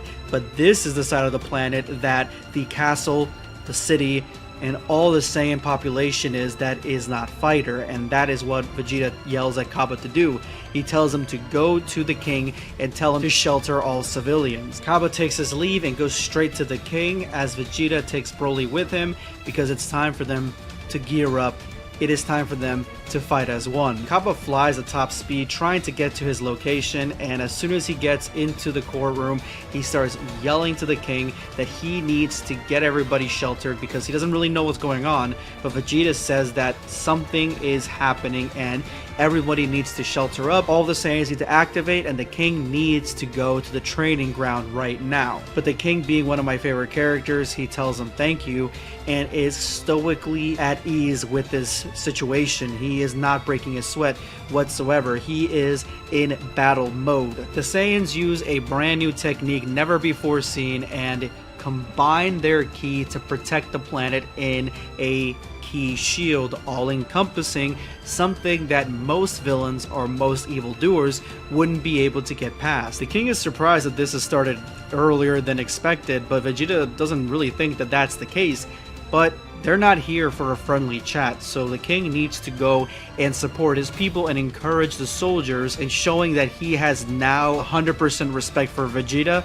the king falls in line with Vegeta's orders. The fallen god's henchmen laugh because if this is a magic barrier, they can get past it easily. Remember, both these two are magic users, but the god says no, this is a key shield, and he will be the one to dismantle it. And he does just that, using not only his own ki, but the power of destruction to basically Hakai the entire key shield away. With the key shield gone, they are sitting ducks, but the king orders them not to give up. They need to stand their ground. Broly wants to join, but it is not time yet. They need to bide their time and see what happens next. This god's fiends on one hand are interested in what this plan is, and these people are. They are far more prepared than any other species they've encountered so far, but on the other hand, this plan is counterintuitive because if you know what you're facing, this shield's not really going to do anything. So what is the next plan? What is going to happen next? And with the barrier fully Hakai'd, it is time for their super villain landing, and the fallen god of destruction lands right in front of Vegeta and his squad. Well, here at last, damn gods of destruction. Vegeta asks the god why he's here, even throwing a little bit of flair and respect into his greeting, but the god completely ignores him and is scanning him, instead saying that he is strong, which Vegeta already knows, obviously, that is where his power stands. The heir knows that Vegeta is not from here and has been trained by the angel Whis. He then finds out just by looking at Vegeta that they transform. His power right now is not the power that he goes into battle with. He can raise his power level and has been trained in angelic techniques. Vegeta is a Saiyan like the rest of the inhabitants of the planet, and his power is known, basically meaning that the venerable heir knows exactly what Vegeta's power level actually is. Vegeta has not learned to calm his mind. He is completely pissed that he is being scanned and told everything to him. All the information about himself this guy knows, and it's pissing Vegeta off.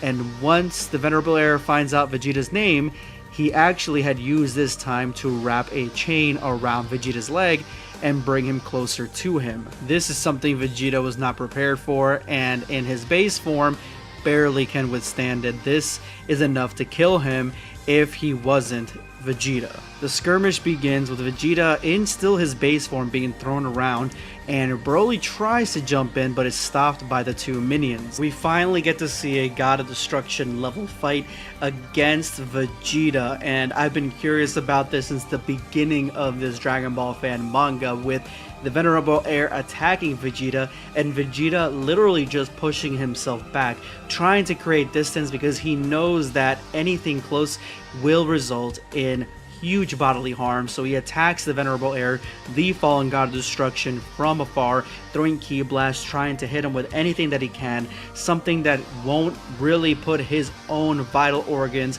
his body, in danger. And remember, Vegeta is on the back foot here, but he did transform, whether it be in Super Saiyan God or Super Saiyan Blue. He is not in his base form anymore. After pushing the heir back, Vegeta teleports right in front of him, and an onslaught of venerable heir and god of destruction punches come his way.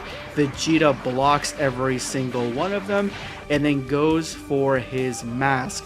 He is going to know who this guy is if it kills him. This is the last time I'm asking you. And in that moment, Broly, who the hell are you, shows that he's horribly underprepared for magic, and quite possibly ends Vegeta's career in the defense of planet Sadala. It's been 5 months since Majin Buu was trapped in the Demon Realm, and 6 months since the Grand Prix froze Universe 0. Unaware of how to get back into Universe 7, he has a good time and stuffs his face with all his treats. Majin Buu is now trapped in the Demon Realm, but he is not sad at all. He's having the greatest time just eating all the garbage and candy and snacks all around him. He's absolutely in heaven, even though he's in hell. Between bites, he finally realizes that the machine that brought him here is still very much right in front of him, and he actually thinks about what the hell this thing is. And seeing Fat Buu actually sort of kind of like do some critical thinking is a little strange, but I like it. The machine finally reminds him of Mr. Satan, and now being extremely lonely and trapped in this place. He doesn't know if he'll ever get back at all. I can finally approach you, Majin Buu. A man slowly approaches Majin Buu, and he is quick to remark that he doesn't look like anybody that he's turned into candy so far, so who the hell is he? The man is the Archduke around these parts, and his name is Triguna. Buu feels a sense of evilness coming from this man, so he does what he has to do to protect himself, what Mr. Satan said to do when he has an altercation with anybody that actually wants to mean harm to him and has malice in their heart. But the man stops him. Dumbing everything down for Buu, he says that he's in the demon realm, so even though he doesn't have malice intentions towards Buu, there is just going to be malice coming from his aura because of who he is. What do you want from me? For 5 months, primary demons have been trying to approach you calmly, and you have been unleashing your transforming ray on them to feed yourself. You seem to have transformed all the demons in the area, if not more. So our sovereign asked me to fetch you directly, and here I am. Buu accepts that explanation and asks the man if he knows what the machine is. The man is not a scientist, but he has people that he can bring Buu to that can possibly find out the secrets of this technology. This is enough to get Buu to follow this man because he wants to get back home. He doesn't want to stay here for the rest of his life. Mr. Satan is worried about him. And with Buu off to God knows where, we go to Universe 6. We cut to one of the most unlikely pairings, and that is Hit and Frost, with the latter still being in recovery from attacking the assassin. Frost goes back into his first form, while Hit explains that once you went into a coma, you were reduced to that form, and you've been in one for the last 5 months, healing yourself and recuperating. But Hit has nothing for Frost and does not want to deal with him any longer. Frost starts reading into the fact that Hit did not take him anywhere to get captured. He basically is taking him back to where he started. He's not arresting him, he's not collecting a bounty on him, he's just essentially letting him go. And he reads into that a little bit too much. Hit has taken Frost back to his home world. Frost curses Hit's name, and Hit tells him that he's not going to hand him over to anybody because he has not been hired to do so. He doesn't believe that Frost is any worse than Hit in crime, so he's not just going to hand him over to authorities without any payment. However, you left this planet abandoned after organizing piracy scenes on its entire surface. You then made its inhabitants believe that you had saved them from their enemies, who were in reality your own accomplices. You left the inhabitants of this planet in total misery after you realized that it was not worth a damn. And now they know you're here. They're just waiting for you to wake up and make you pay for everything you've done to them. So Hit actually takes Frost back to the planet to receive some good old-fashioned vigilante justice, not official justice. Frost attacks Hit, but that is a poor move, seeing as Frost is not even close to his strength at all, and he is still recovering. You're not the only one who's consumed by a need for revenge. Do you feel that yours is more legitimate than theirs? I've shown you that I'm stronger than you. Now you have to show me that your speech is worthwhile. Then I'll think about it. I know how it feels to be forced into a mold, which is why my kind is so persistent. I'm telling you all this because it almost sounds like you don't like your job, or even your life perhaps. Frost begins to freak out because he doesn't know if they know exactly where he's at. They know he's here, but do they know where? But he just doesn't care. He's not going to make amends. He's going to destroy the planet just because Hit brought him here. He thinks it through. If he destroys this planet, then the galactic authorities will find out where he is, and that's not going to be good for him at all. Plus, if he is going to get his revenge, he has to prove to Hit that he is serious about his own convictions. And so Frost decides to play along. Back in Universe 7's Demon Realm, the Archduke is leading Buu back to the palace. It is an honor to be in the company of the great demon Majin Buu. To see you during these months crush the primary species throwing themselves at you without letting the slightest trace of fatigue show was impressive. Buu sleeps for a few seconds and is recharged for a long time. A few seconds, my. We soon arrived at our sovereign's tower. Your sovereign, can it be eaten? What? No. He is the ruler of this kingdom. Okay, too bad. The Archduke explains that they are superior, the nobles that is, to the other species that are in this realm, who are usually just artificial beings. They are from the same tree as the Supreme Kais, something that Boo is extremely familiar with. When we emerge, we are destined to become either Kais or Supreme Kais, but it would seem that our existence as demons is related to the overall standard of living of the universe in which we are born. The more imbalance between creation and destruction increases, the more likely it is that fruits will become corrupted, giving rise to demon Kais. I myself was born from one of these corrupted fruits, just like Deborah, the former king of demons whom you killed. And they finally arrive at the demon tower. The Archduke explains that the Sovereign is at the top of the tower, but he wanted Boo to confront the fighters on the way to the top before he actually met him. Boo doesn't care about any of that, he just wants to go back home. He offers the Archduke the robot, the machine, and see if he can fix it, which the Archduke says he will find the scientists from his kingdom to look into the matter as soon as possible. Knowing that this problem is about to be resolved, Boo is ready to go all out.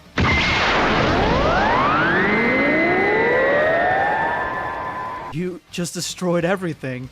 Our most important fighters are now dead. That's it? But why doesn't it fall? Well, gravity doesn't always have a say in this world.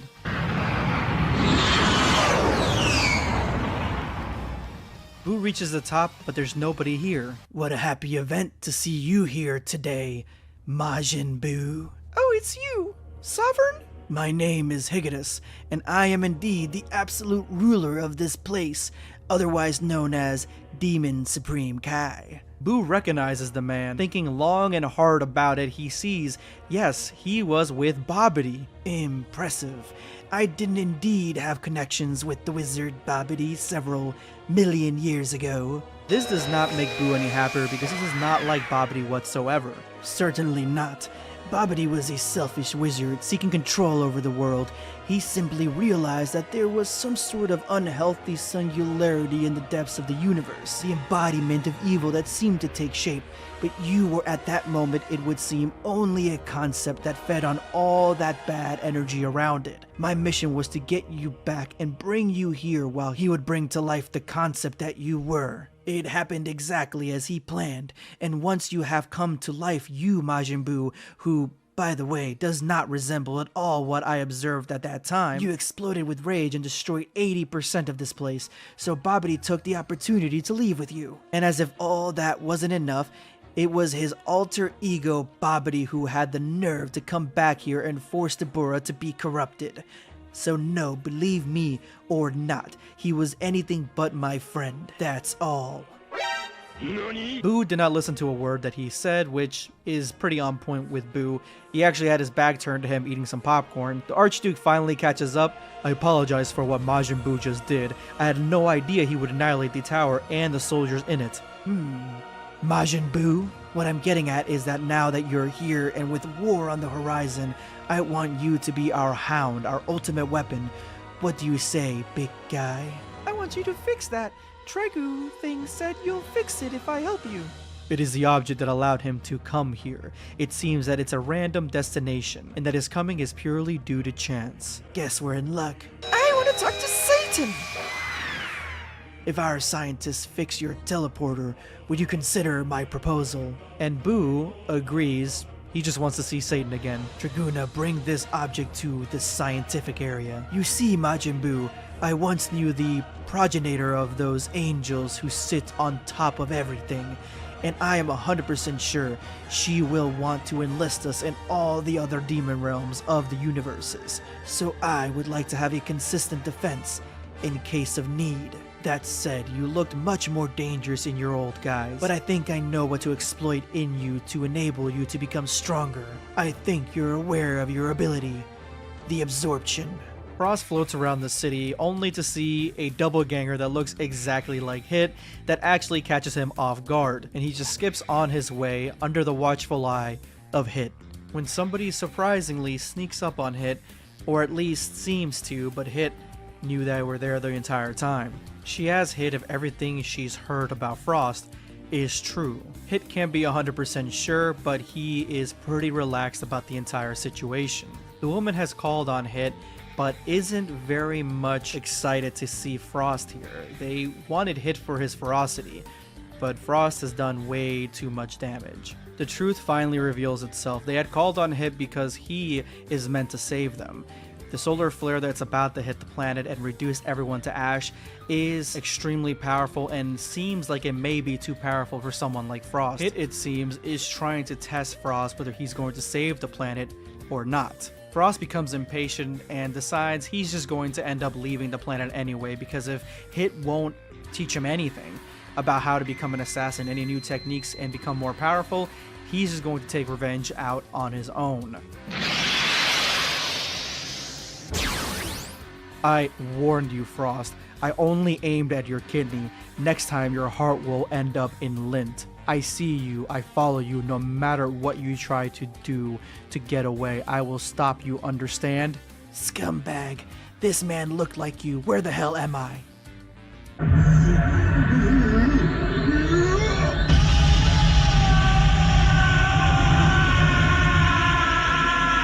This energy, this strength, what is such intensity at such a distance? It's unthinkable. A monstrous wave of energy travels through the whole of Universe 6 in fractions of a second. No creature in the universe, when touched by such energy, escapes the all-consuming fear that plunges them into an abyss of unfathomable anguish.